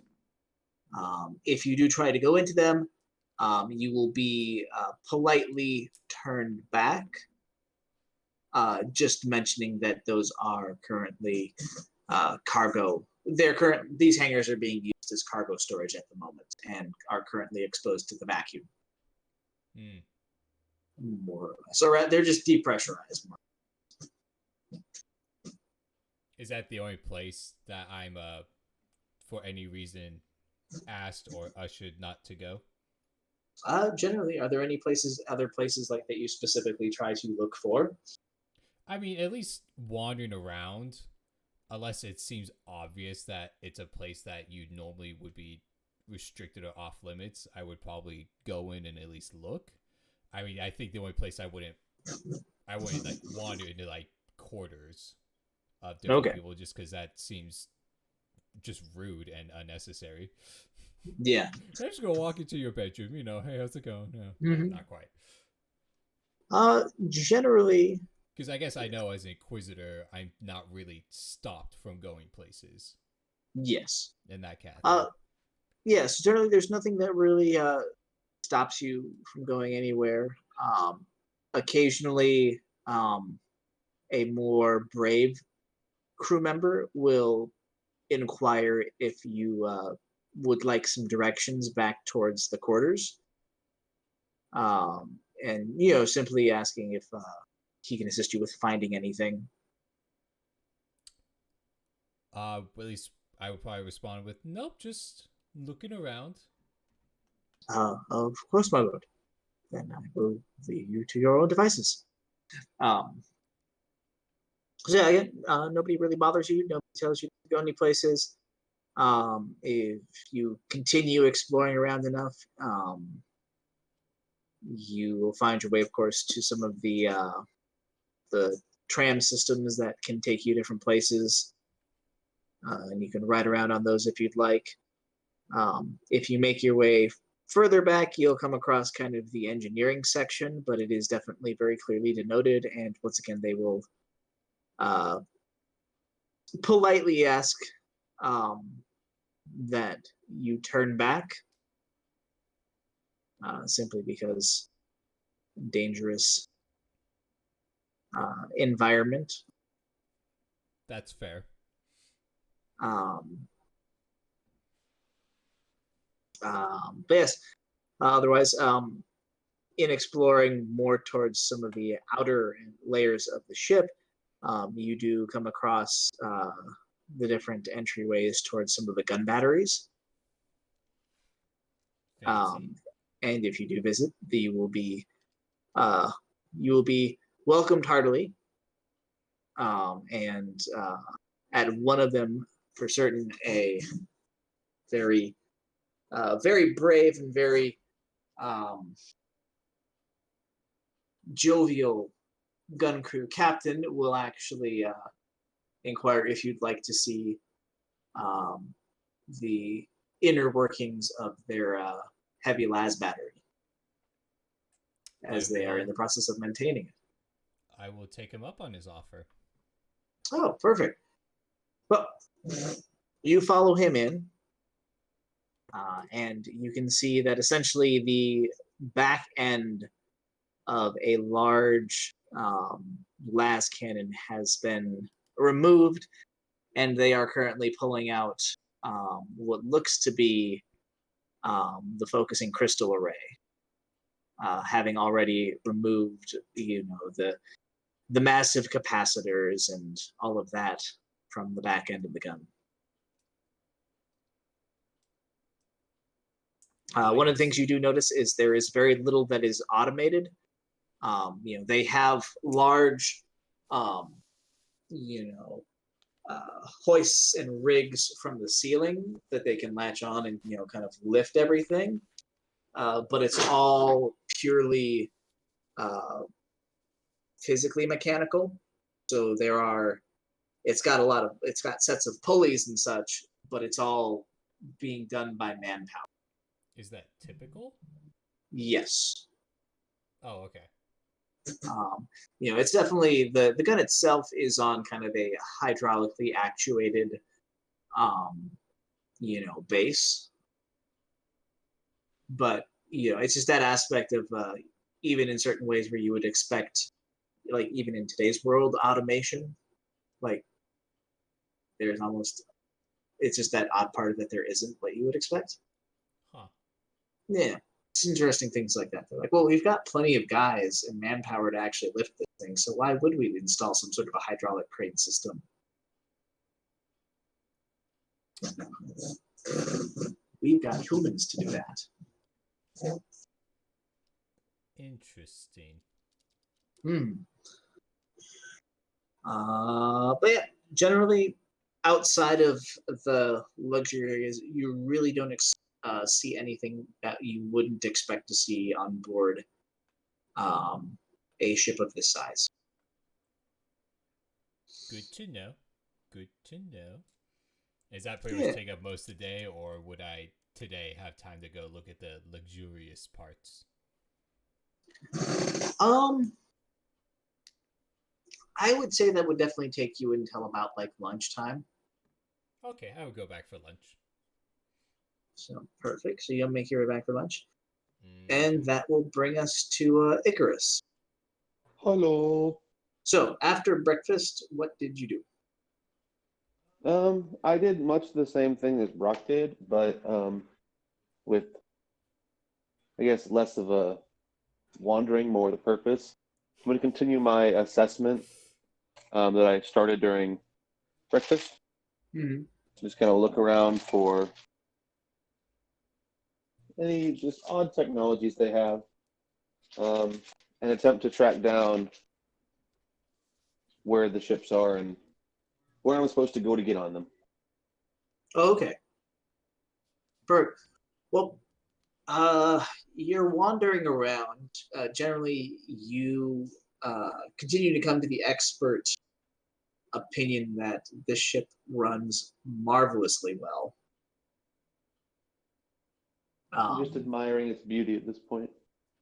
Exactly. Just definitely was built well, and beyond that, has been maintained excellently. Wunderbar. It is interesting. You are able to find that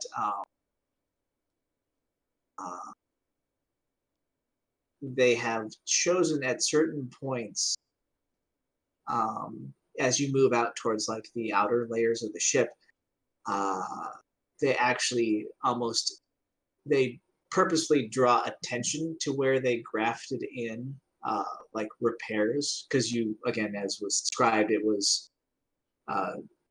very heavily mauled during the reclamation period before it was repaired and rebuilt for the purposes of being the ship for the road traders. So they actually, you can see where essentially they grafted on and rebuilt new decks. And fascinatingly, in these functional areas of the ship, they actually have, it is where they had the ability to make a seamless and undetectable transition. They have chosen to, without compromising any integrity, simply call attention to it. To kind of just show the ship's history. Yeah. It's more of a scar. Yeah. For intimidation. Yeah, exactly. It's kind of an interesting aspect internally. I applaud the purposefulness of everything that's here. Mm-hmm. Let's see. That's it. Your exploration is cut short. As your data slate, you receive a message from Zazrach. And he will inquire if you still wish to search the trader ships. I will respond with a simple affirmative. In response, you will receive a essentially a hangar bay number. Very well.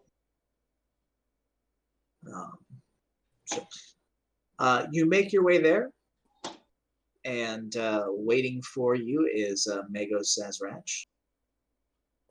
And he is accompanied by 2 Skitarii troopers and an engine seer. Oh. Fair enough. Welcome, Inquisitor. Thank you for having me. Of course. You wish to see the ships. I would accompany you to see that. Which ship would you like to see first? And the 2 ships are the Far Trader, which was the ship that is associated with the Venturis, and the other one is the Journeyman, which is associated with House Gold. Was Golem the one that was paranoid and tried to blow us up? Hell yeah. Yeah, the one Golems that had all first. those serpents blown up, too? Was that House Golem? Well, they weren't blown up, they were just killed. Oh, that's what I meant. Sorry. And it had the C4 everywhere that was linked to those. Cool. Yeah, I want to go check out their ship first. Understood. Please. He will gesture towards essentially like a small, essentially like you can think of it like as the spaceship equivalent of a small launch. Okay. Definitely just kind of atmospheric capable. You get aboard, and it'll take about 15 minutes as you clear the Santa Belinda and then begin your journey from its birth on the hub, around the hub, to where one of the small frigates of Furlius's fleet stands watching the journeyman as it is docked to the hub. I will just mention that House Golem had their estate wired to explode when we fell upon it, so expect paranoid countermeasures. Understood. Hopefully they will. We've been keeping the majority of the crew on board in hopes that they would ensure, essentially to discourage them from triggering such traps. Yes, House Golem has proven that their organics are quite expendable. Then one must hope that we do our searching well. We must hope. And carefully. A little bit of work and communication with space traffic control, and you are attached to a docking collar and are able to board the journeyman. Getting on board, Easy. you know it. Do your best. You board it towards the front, essentially getting off relatively close to the bridge. How do you proceed with your search? I'm curious to see how the team on the company starts. I'm going to try and more or less shadow them. I'm going to turn my Auspex unit onto full, and we'll just kind of sit in the back seat and keep an eye out for things they might have missed, but mostly pay attention to how they do things. This is a two-pronged investigation. Okay. Zazarach, in that case, will, seeing that you aren't wanting to take the lead on this investigation, he will lead the way to the bridge wordlessly. Entering in, he will dispatch the engine seer to begin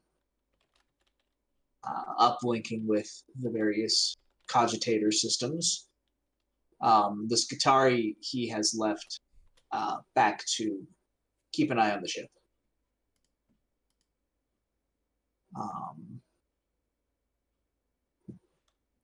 And then he essentially stands silently just in the middle of the bridge, kind of waiting. Odd man. I'm going to uplink myself to the nearest terminal and start rooting around. Perfect. Upon entering it, you can see that nothing is particularly encrypted at this point. More specifically, you are currently connected to the engineering console. Anything you would like to look for? Just to satiate my own paranoia, I'm gonna look for any kind of security contingencies, self-destruct sequences. Certainly. Give me a security check. Okay. Or rather, give me an awareness check, and then we'll determine a security check. Okay. My Auspex is declared on, so my perception boy is a 35, and Auspex gives it a 30, so out of 65. Damn it, I failed by 2. Oh, no. So looking around, you don't find any hidden subroutines or anything, but you do find a couple of encrypted bits, as it were. Routes that ask for a password and things like that. Yeah. Just how it goes. If you would like to access those, security check. Okay. This is out of 75. Oof. Nice. All right. Moving through those, you do find a couple of fun aspects. You actually discover the detailed engineering diagrams for the ship. Essentially, more specifically, importantly, it highlights all of the modifications made to this ship after its baseline construction, as it were. And how modified is it? It's surprisingly close to standard.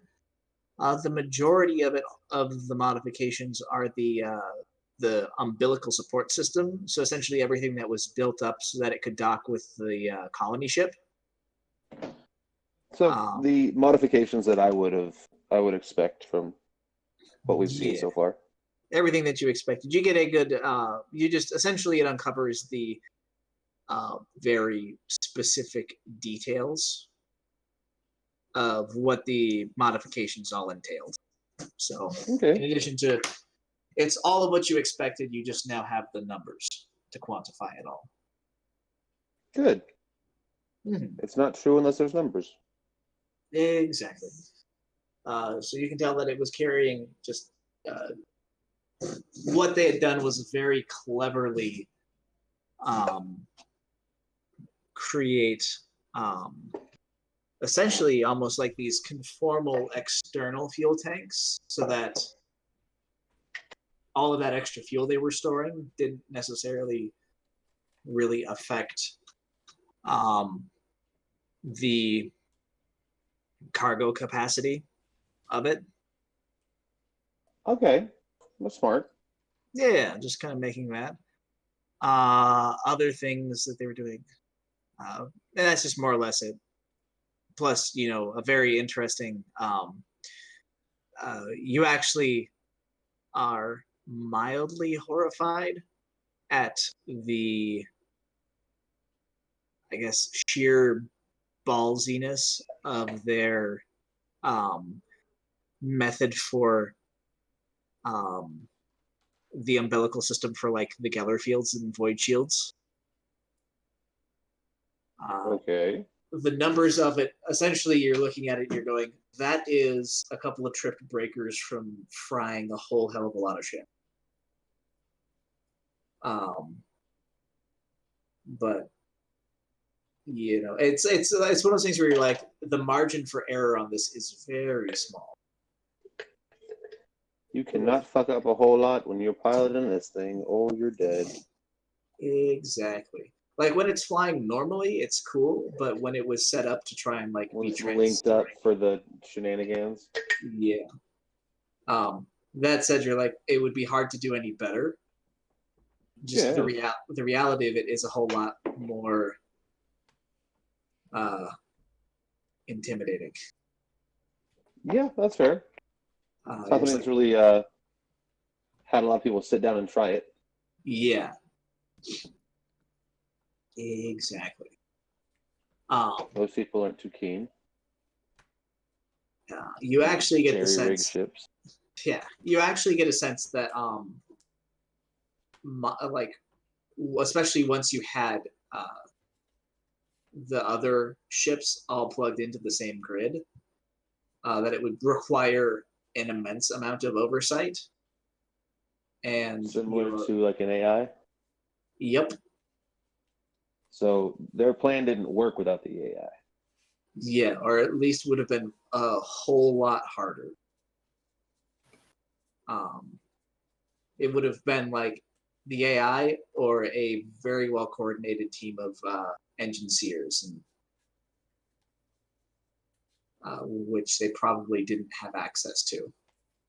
Yeah, that would have been quite the resource to be using for their heresy. Indeed. Another file that you other things that you find out, you do see the cargo manifest. And it is currently filled to the brim with a number of different supplies, things that are specifically named. You have a number of kind of utility vehicles. You have there's literally I like to imagine it, like in like Star Wars, like Episode 1, how they have like the racks of battle droids, like on those tanks. Essentially, it's just like containers with racks of servitors, kind of like that. Ooh. All of them, more or less, as far as you can tell, designed and tailored for construction and excavation purposes. Things like that. There is also a couple of different containers that are marked down, but their contents is essentially just like an alphanumeric code. Or not code, but just like a identification tag, but not specific to anything that you're able to tell. Huh. I'll investigate that later. What other terminals are there in this room? You can see there is a navigations. The navigator, kind of like a navigation station, like astrogation specifically. So not like being the navigator going through the warp, but like just general like sublight and pathing and that. Okay. Can I access that to see where they've been? Yes. Getting in, it's generally every place that you've expected. Okay. Nothing's really an outlier. None of it's encrypted. It just shows a pretty honest travel log. Doesn't even seem like it's been deleted or tampered with. Okay, that was my next question. Okay. I'll just peruse a few more random terminals, check in on his crew, just seeing how they do things, seeing what they're touching. Generally, you can see that a lot of what his crew is doing, in addition to the engines here kind of plugging in directly with things and doing interactions, you also do notice that he goes to a couple of the different terminals and essentially he's plugging in like what looks to be some sort of like a wireless card. Huh.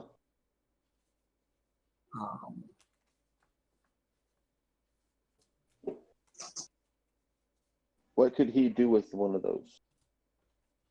You imagine that essentially it's, as far as you can tell, it looks like something that would enable someone to remotely access the cogitator.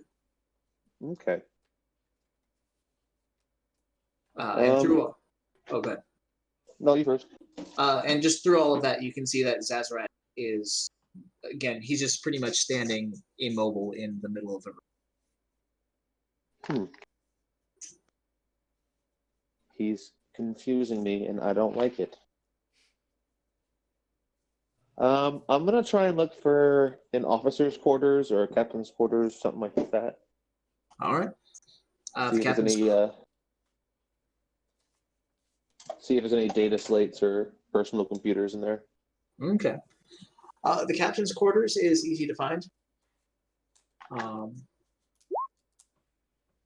It is at that point guarded by a pair of Crixus's men. I do my best to completely ignore them. You notice one of them makes a move to bar you until he notices who you are and then stands back. And the other one presses the door button for you. That's good. Going inside, it's A D567? Damn. I was just curious if you could use the roll command for any number.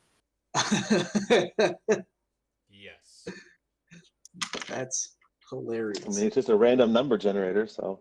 Yeah, it can do it. So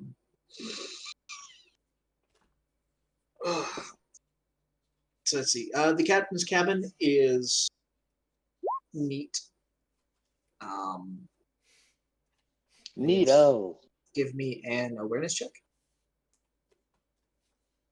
Awareness is, I think I said earlier, a 65. Oh wow. That's a number. Dang. Oh, you noticed. That's a number. There you go. So as you get started, you kind of ransack the room. You find everything from a bottle of very nice brandy that he had dashed behind a wall panel, to his data slates, both the ones that he kept on his desk as well as the one that he had hidden under his bed. Just generally you find all of the secrets that you might imagine that a sailor might have read. Very nice. Isn't a huge amount. The data slate that is on his desk is unsecured, and it primarily just has his communications with his various crew members, signing off on work orders, that kind of a thing. But it's a personal data slate. That's got his porn history. That's pretty much it. It has I'll do the man a solid. I'll erase his porn history. Nice. It also does have a couple of personal communications. You can tell that he's running a couple of side deals. Essentially, the extent of it was he was claiming transit damage on certain amounts of his cargo as loss, and claiming them as lost, and then selling them for a personal profit. Oh. He's clever. Can't fault him for that one. Heresy can definitely fault him for that one. Exactly. But otherwise, nothing more than just an overly greedy ship's captain. Okay. Well, then I'll take the bottle of brandy. I'm sure Tyrus will enjoy it later. More than likely. And I'll, having found nothing on his personal data slate, I'll just set it right next to the one on the desk. There you go. Perfect. Where would you like to go next? With my auspex on, I'm just going to do like a once-over. See, look for anything suspicious. And where are you planning to look? Like his room, or? No, not his room. I'm going to go through more of like the general areas, the hallways and stuff. Okay. There isn't a whole lot that's super interesting around. It's the pretty sparse and Spartan cabins and such of a cargo ship. Yeah. You do find some more luxurious spaces where you assume the noble family. Essentially, it's a suite that looks very similar to the suite that you guys are occupying. Just well set up, probably there for the nobles themselves. Yeah. The noble families that were there. As well as just like some slightly nicer than crew quarters for probably the less important members of the family. But generally, there's not a whole lot to find. That's fair. You can tell not much of the family was actually on board the ship when it emergency undocked. I mean, yeah, it was kind of an oh shit button. We got to leave now. So they're definitely not really. So yeah. As you continue making your way back, eventually you make it to the engineering areas. And Always once fun areas. you know it, looking through it, you again don't see much there. It's definitely a pretty well kept up ship, but you can definitely tell it has more of that sense of bubblegum and duct tape, as it Basically, were. what we got.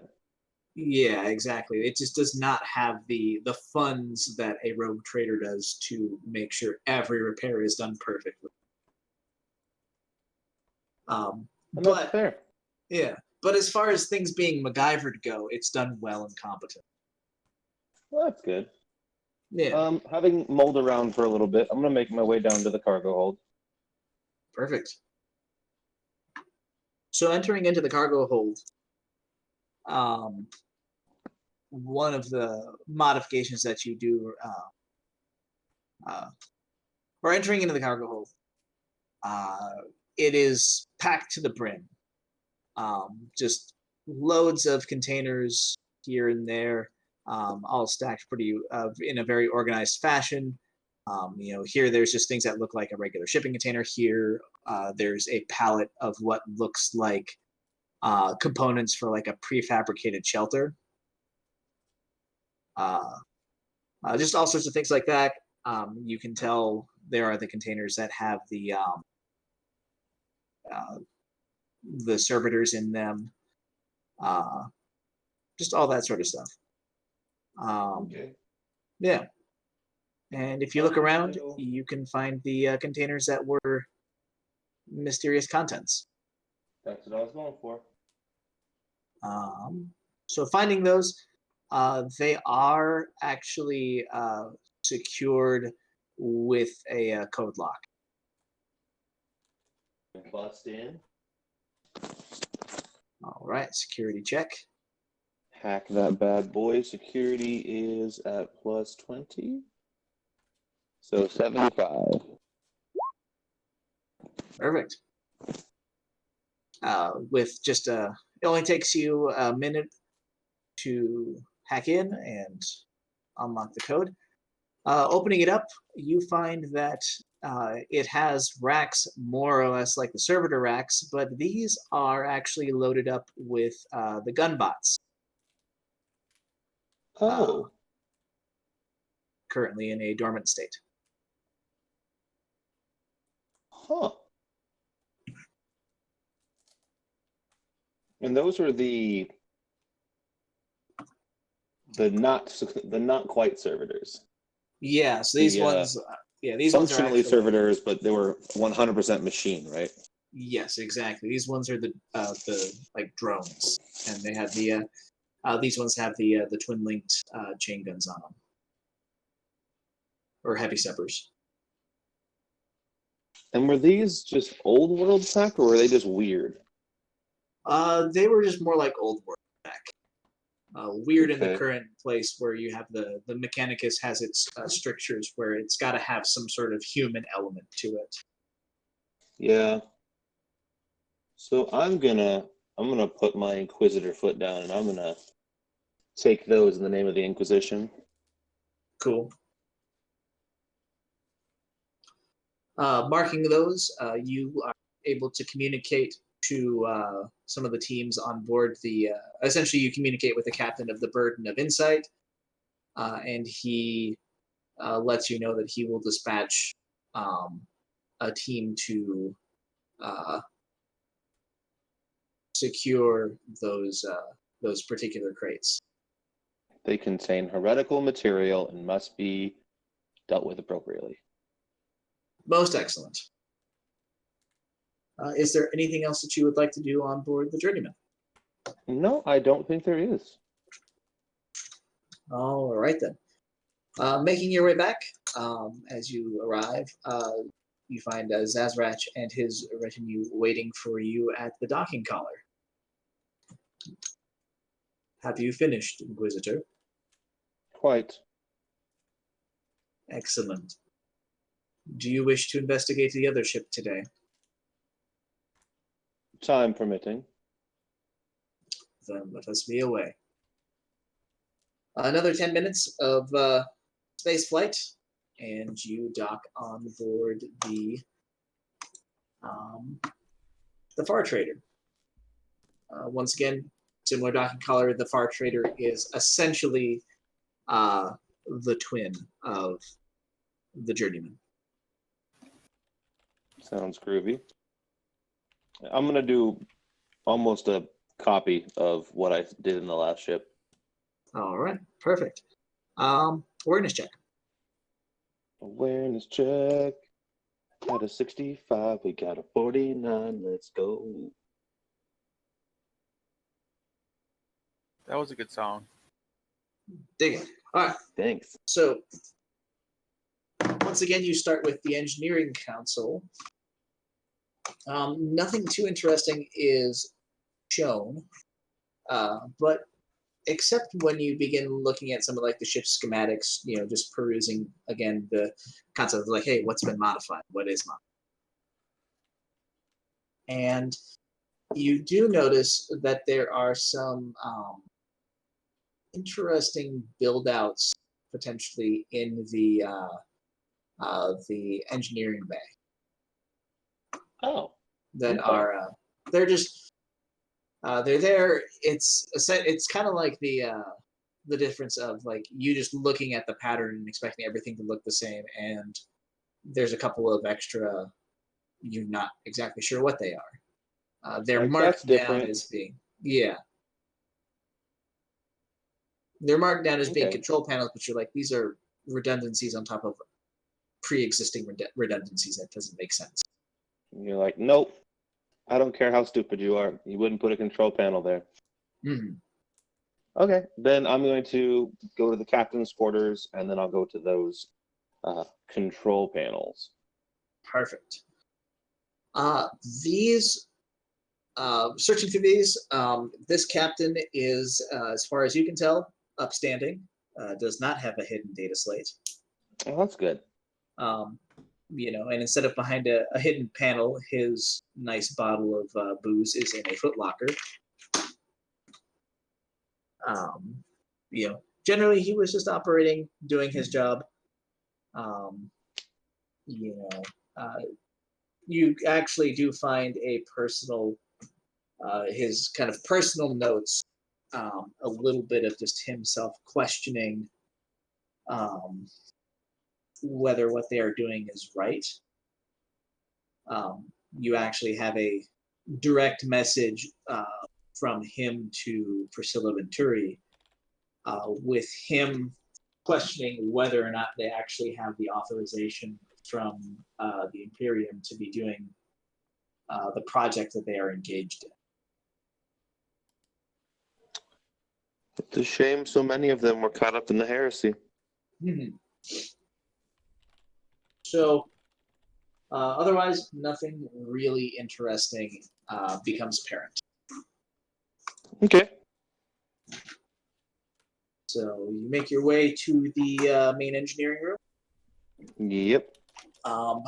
And essentially what you approach, it's kind of like how you imagine there's like almost like that idea of like server racks or just like, like the big banks for control panels and such.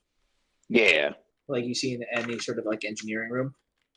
And you approach the offending ones, and upon a little bit of messing about, you see that they aren't actually like connected to any system. In fact, if you aren't mistaken, which you rarely ever are, you would swear that, and after essentially shoving one of your mechadendrites into a slot, Beep, beep, beep. judging that, these are actually a false front. Huh. I will attempt to remove the false front. Perfect. With a little bit of effort and a little bit of looking around and finding the fasteners and releasing them, it comes away and you are faced with something that's actually very familiar. This looks a lot like the computing array, the cogitator arrays that you saw in the control room of the AI. Heresy. Got it. Dibs. Dibs on all heresy. This is ours. I'm going to attempt to remove as much of this as I can myself. See that it is done correctly. Perfect. What you can see is that most of this is stuff that is hardwired into the ship, like just built into it. Yeah. You do see essentially a receptacle for the kind of golden age storage device that you've encountered before. Mm-hmm. But you can see that currently it is empty.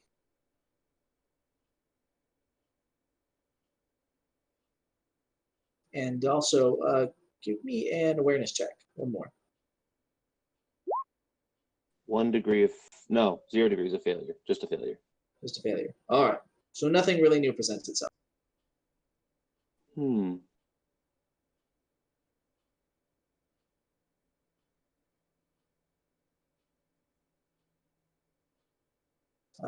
So yeah, otherwise, there's really not much that you can take or take with you. You can document it, and if you want, you could definitely mark it for something that you would want to maybe have like personal inquisitorial security on. But yeah, otherwise, I mean, if need be, we have some construction servitors I just saw. I'm bringing over here and just start plasma cutting this bitch out. But like, this shit leaves with our group. fair enough. If you request, again, the captain of the Burden of Intent can dispatch a team that will take care of extracting the assets. Yep, And I would like Burden that. of Intent is our ship. Yes, the Burden of Intent Okay. is your guys' frigate. Yar. Yeah, I want all of the pieces of heresy in our possession. Because I don't trust these rogue trader boys. There you go. I don't trust them as far as Kalthos can throw them, which is pretty far, but I still don't trust them.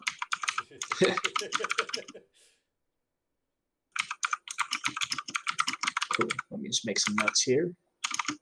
Which coincidentally is also farther than I could trust him.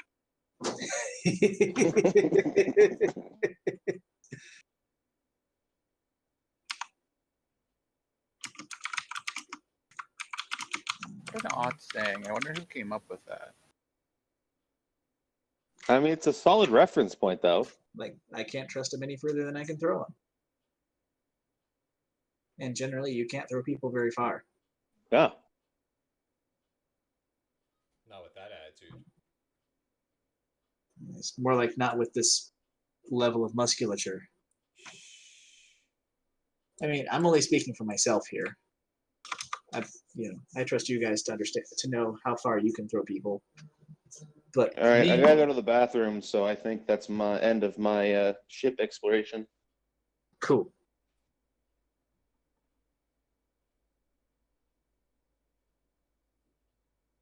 Perfect. Perfect, darling. Nice. All right, one moment while I make sure I take notes on what everybody's been up to.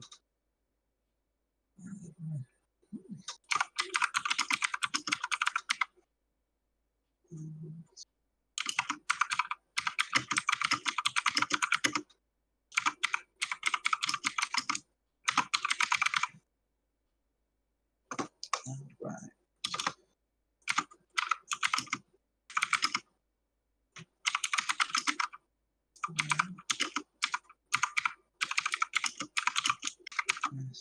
Let's see here. That's quite the clicky keyboard you have over there, Spen.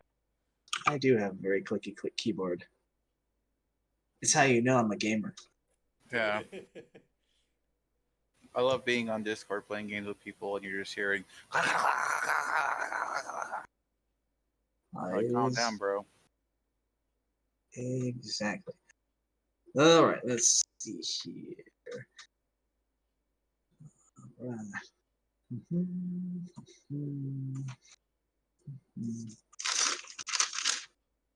I couldn't make my keyboard loud if I tried. Ooh, how sad. How are you Any supposed noise to- coming through? Nope. Darn it. Can't do it, boys. Let's Can't obsessively spam keyboard noises. Sure, you can.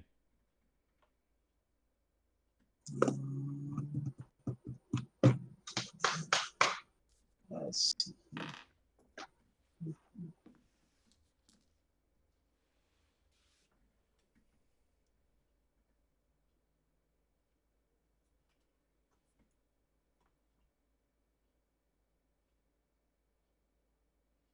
So how about that shelter in place? It's just an interesting one, isn't it? It's it's if we can get people to follow it, it'll go a whole lot quicker as far as like being able to stop doing it. Yeah, that's that just- would be nice, wouldn't it? I mean, that's the biggest thing. I mean, I didn't want to like force anybody's hand as far as like all of this, or like as far as us. But I was just like, if I can do my part, because it was hard. Like I think that generally we're pretty low risk as far as like our population density and everything in our area. But on the other hand, I'm like, all it takes is somebody who is not from our area to like roll out here and be like, oh, Cameron Park's probably safe, but they bring it with us. I don't know. Jerks. Yeah, Right. you gotta watch out for those people outside of the area. Exactly. Yeah, stay where you are. Beat them up. Pow, pow, pow. So With a big sign. The coronavirus stops here. But guys, I hate my area. I don't want to be here anymore. it is fair. If I know you it. got the Rona, then you gotta keep going. Right. Actually, no. You're supposed to just stay. Yeah, Don't go you're anywhere. not supposed to be going anywhere with the corona. Yeah, that part. Like, no, just stay. That's it. One of my old coworkers posted. She was like, being home, I've learned a lot from my dogs about like, stuff that you do while you're just stuck at home. Mostly it involves eating, sleeping, and licking things. And I was like, the CDC probably advises against that last. So many TikToks of people just like sitting there with their dogs, being like, so what's our next step today? Do we bark at just the mailman, or is anyone up for grabs? I'd say anyone. There are times where I actually wish that I had a whole bunch of time on my hands. But as it turns out, like I'm just as busy as I was before, except now I can't leave my house ever. Well, Yeah. Pretty Being- rough. except for being sick, I'll go back to being just as busy with work. Probably more busy, right? Weren't you working a ton before you got sick? Yeah, I worked 20 hours overtime that week. But I think it was a combination of just like we wrote the schedule, it came out Thursday night, and then all of a sudden Friday things went like boom, and we're like, yeah, add hours, do this, yeah, that, and then we wrote a much better schedule to accommodate for craziness. I haven't worked in 2 weeks. Show off. Is your restaurant still doing to go, Spencer, or? Yes, we are still doing to goes. I've been working like 20 hours a week,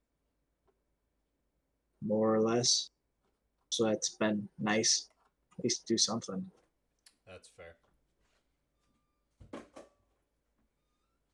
You could just be at home all day, getting bored with yourself. Yeah, no, I'm very thankful for that. Like, it helps.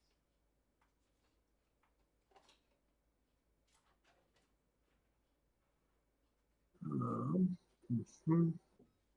Let's see. That said, it was actually like kind of cool. Because I got my paycheck yesterday, and it was fascinating. Like, Same, yeah. we actually got like a lot of tips. Oh, really? Like, it was crazy. Like, my like, because the credit card tips go straight to my paycheck, Ooh. like stuff that people leave off of like that. So my paycheck was like only like $200 short of what a normal paycheck would be. Oh, wow. And I only worked like, I maybe worked like just over half the hours that I normally would have.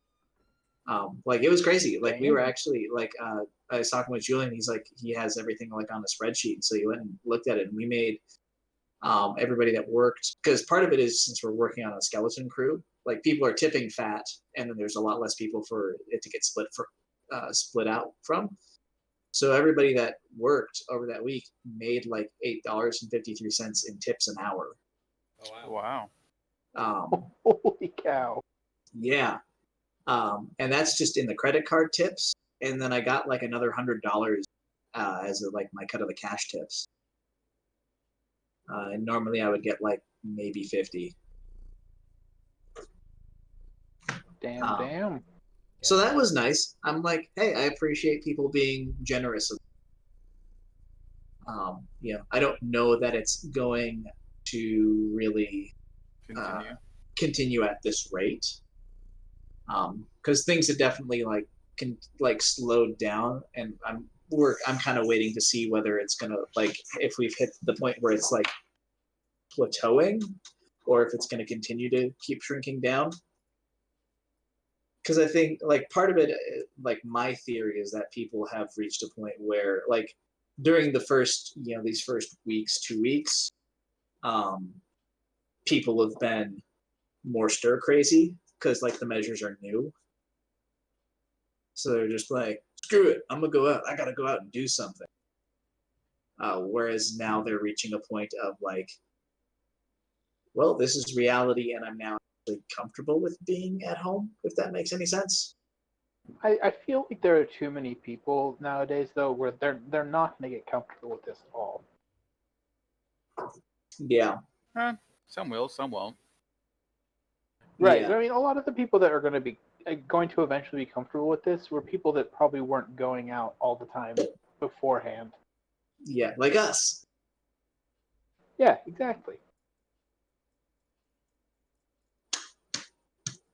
Wait, you're telling me that I can do the things that I already was doing and save people? Go me. Go us. Yep. Um, but it is, I mean, but even then, like, not going out a whole lot, it is still like that aspect of just being told no. Like, you can't.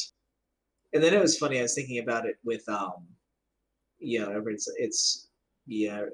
like, I'm glad that China's finally got their stuff under control. I was like, hey, good for them. It's probably going to take us significantly longer because we don't have the option of putting everybody at home at gunpoint. No. Right. Like, just things are so much easier when you can be like totalitarian and authoritarian. Yeah, we'll see how long this goes into effect for. I mean, at least another month. I mean, it's been interesting because everybody's been so. There's a bunch of people that were being all like, "Oh man, it's so frustrating. It feels like it keeps getting longer." And I'm like, well, first off, the fact that he was like, "We'll have everything open by Easter" was wildly optimistic.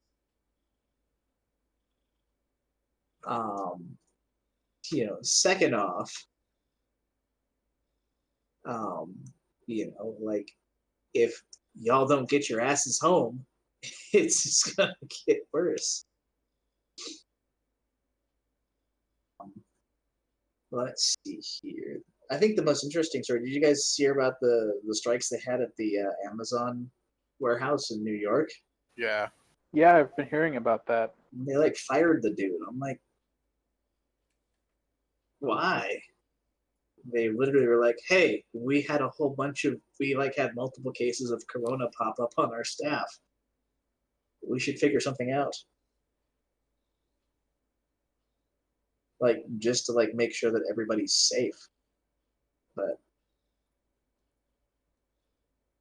I don't know.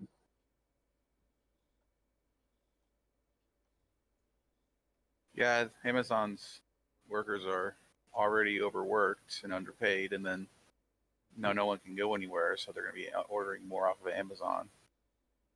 And then the richest man in the world's like, let's start a drive to support my underpaid workers. And it's like, how about you just pay your workers more? Right? I bet you'll still be the richest man in the world. Mm-hmm. I mean, How unless about I'm you mistaken, pay they my did workers? already get a temporary pay bump. It's just not. I don't know if it's enough, but they did get paid more. Yeah. But that's not really the big issue. The big issue is safety concerns. Yeah. Their safety issues were already pressing before all this started. Yeah, exactly. Another big issue was they weren't allowed. Like, they were giving extra sick leave to people, but only people with confirmed cases of coronavirus, which was really hard to get confirmed. Yeah. For a very long time, it was very hard to get confirmed. Even now, it's not super easy. So you could be homesick. The doctor could tell you not to go to work, but unless you have a piece of paper that says you're suffering from coronavirus, you don't get any of the extra sick time. Yeah. And so people would go to work. Exactly. Gotta pay them bills. I mean, that is a thing. We're like exposing the weakness of a system where, I mean, just in general, like people work sick. Like, Oh you yeah. know, Brock can attest, you can attest, like food service, people work sick. Oh, Oh yeah, grocery stores too. They Yeah. do. Just because you're sick doesn't mean you don't have bills to pay. Exactly. Exactly. So it's like you just got to figure out some way to help out do that, because like that just makes these sort of situations worse. So anyway, I think that gets us down to the end of things more or less. There's really not much more for Austin to discover on his and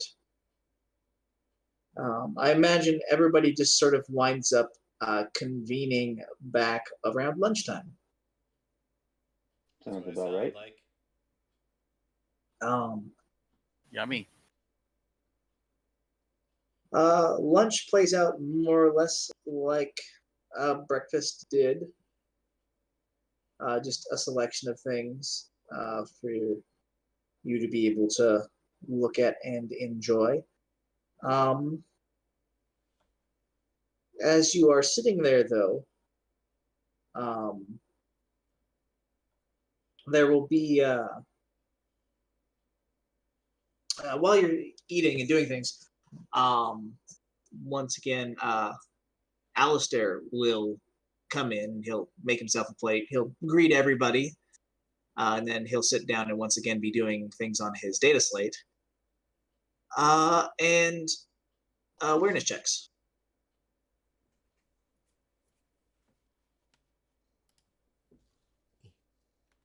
Oh, turn my. Nope. 3 success. Nope. I was going for 51, Missed so it only by- one success. Perfect. Tyrus and Icarus will notice his face just sort of, it's just kind of like a look of like momentary like shock.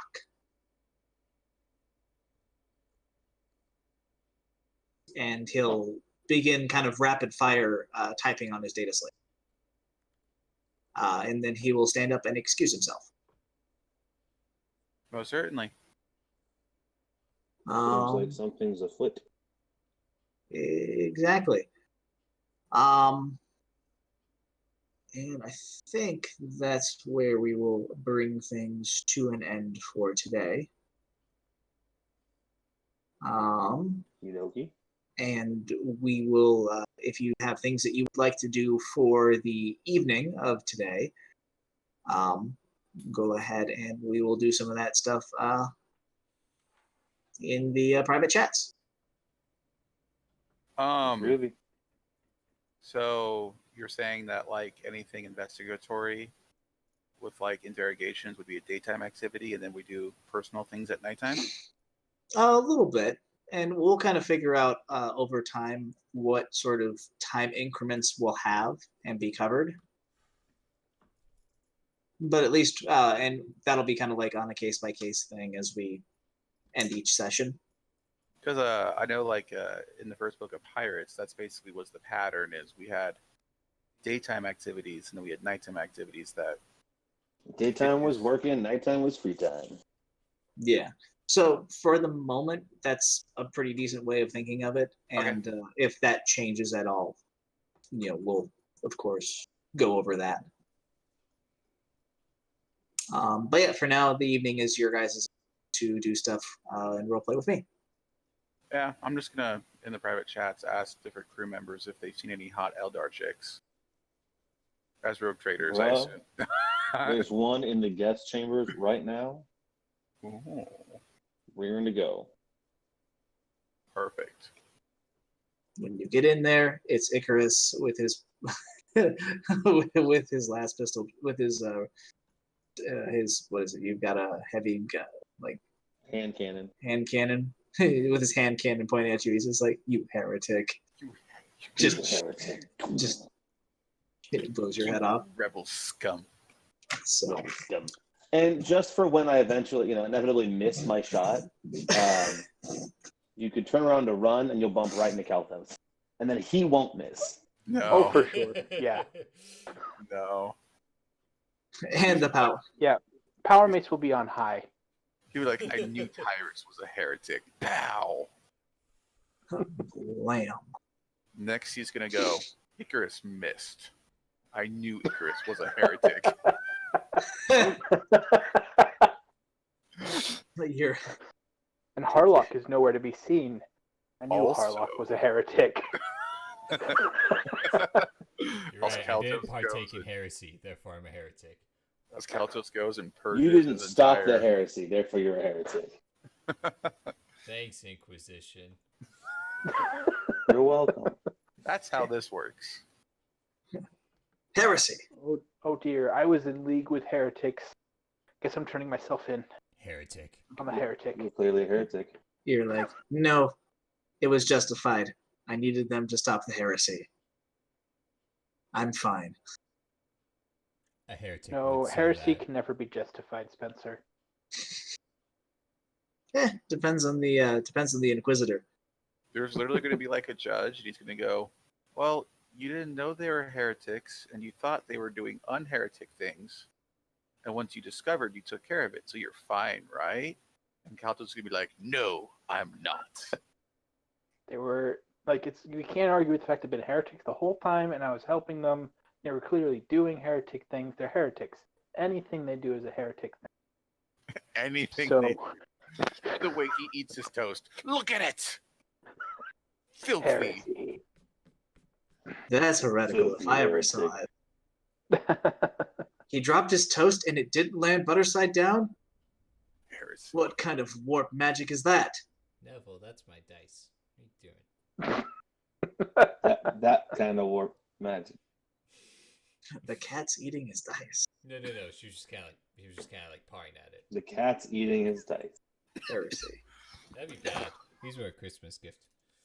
I mean, I guess if cats were to be like chaotically aligned, they'd probably go with like Zinch. Oh yeah, that makes sense. That seems to be about about their speed. Okay, so on Monday we'll play my campaign, and Yeah, Alrighty. good stuff. Well, it was fun playing with y'all. Hopefully y'all enjoyed that. I did. Yes, sir. Yes, sir. Just need to get through the mind twisting that Furlius Crixus' crew put onto the lords of the vent system.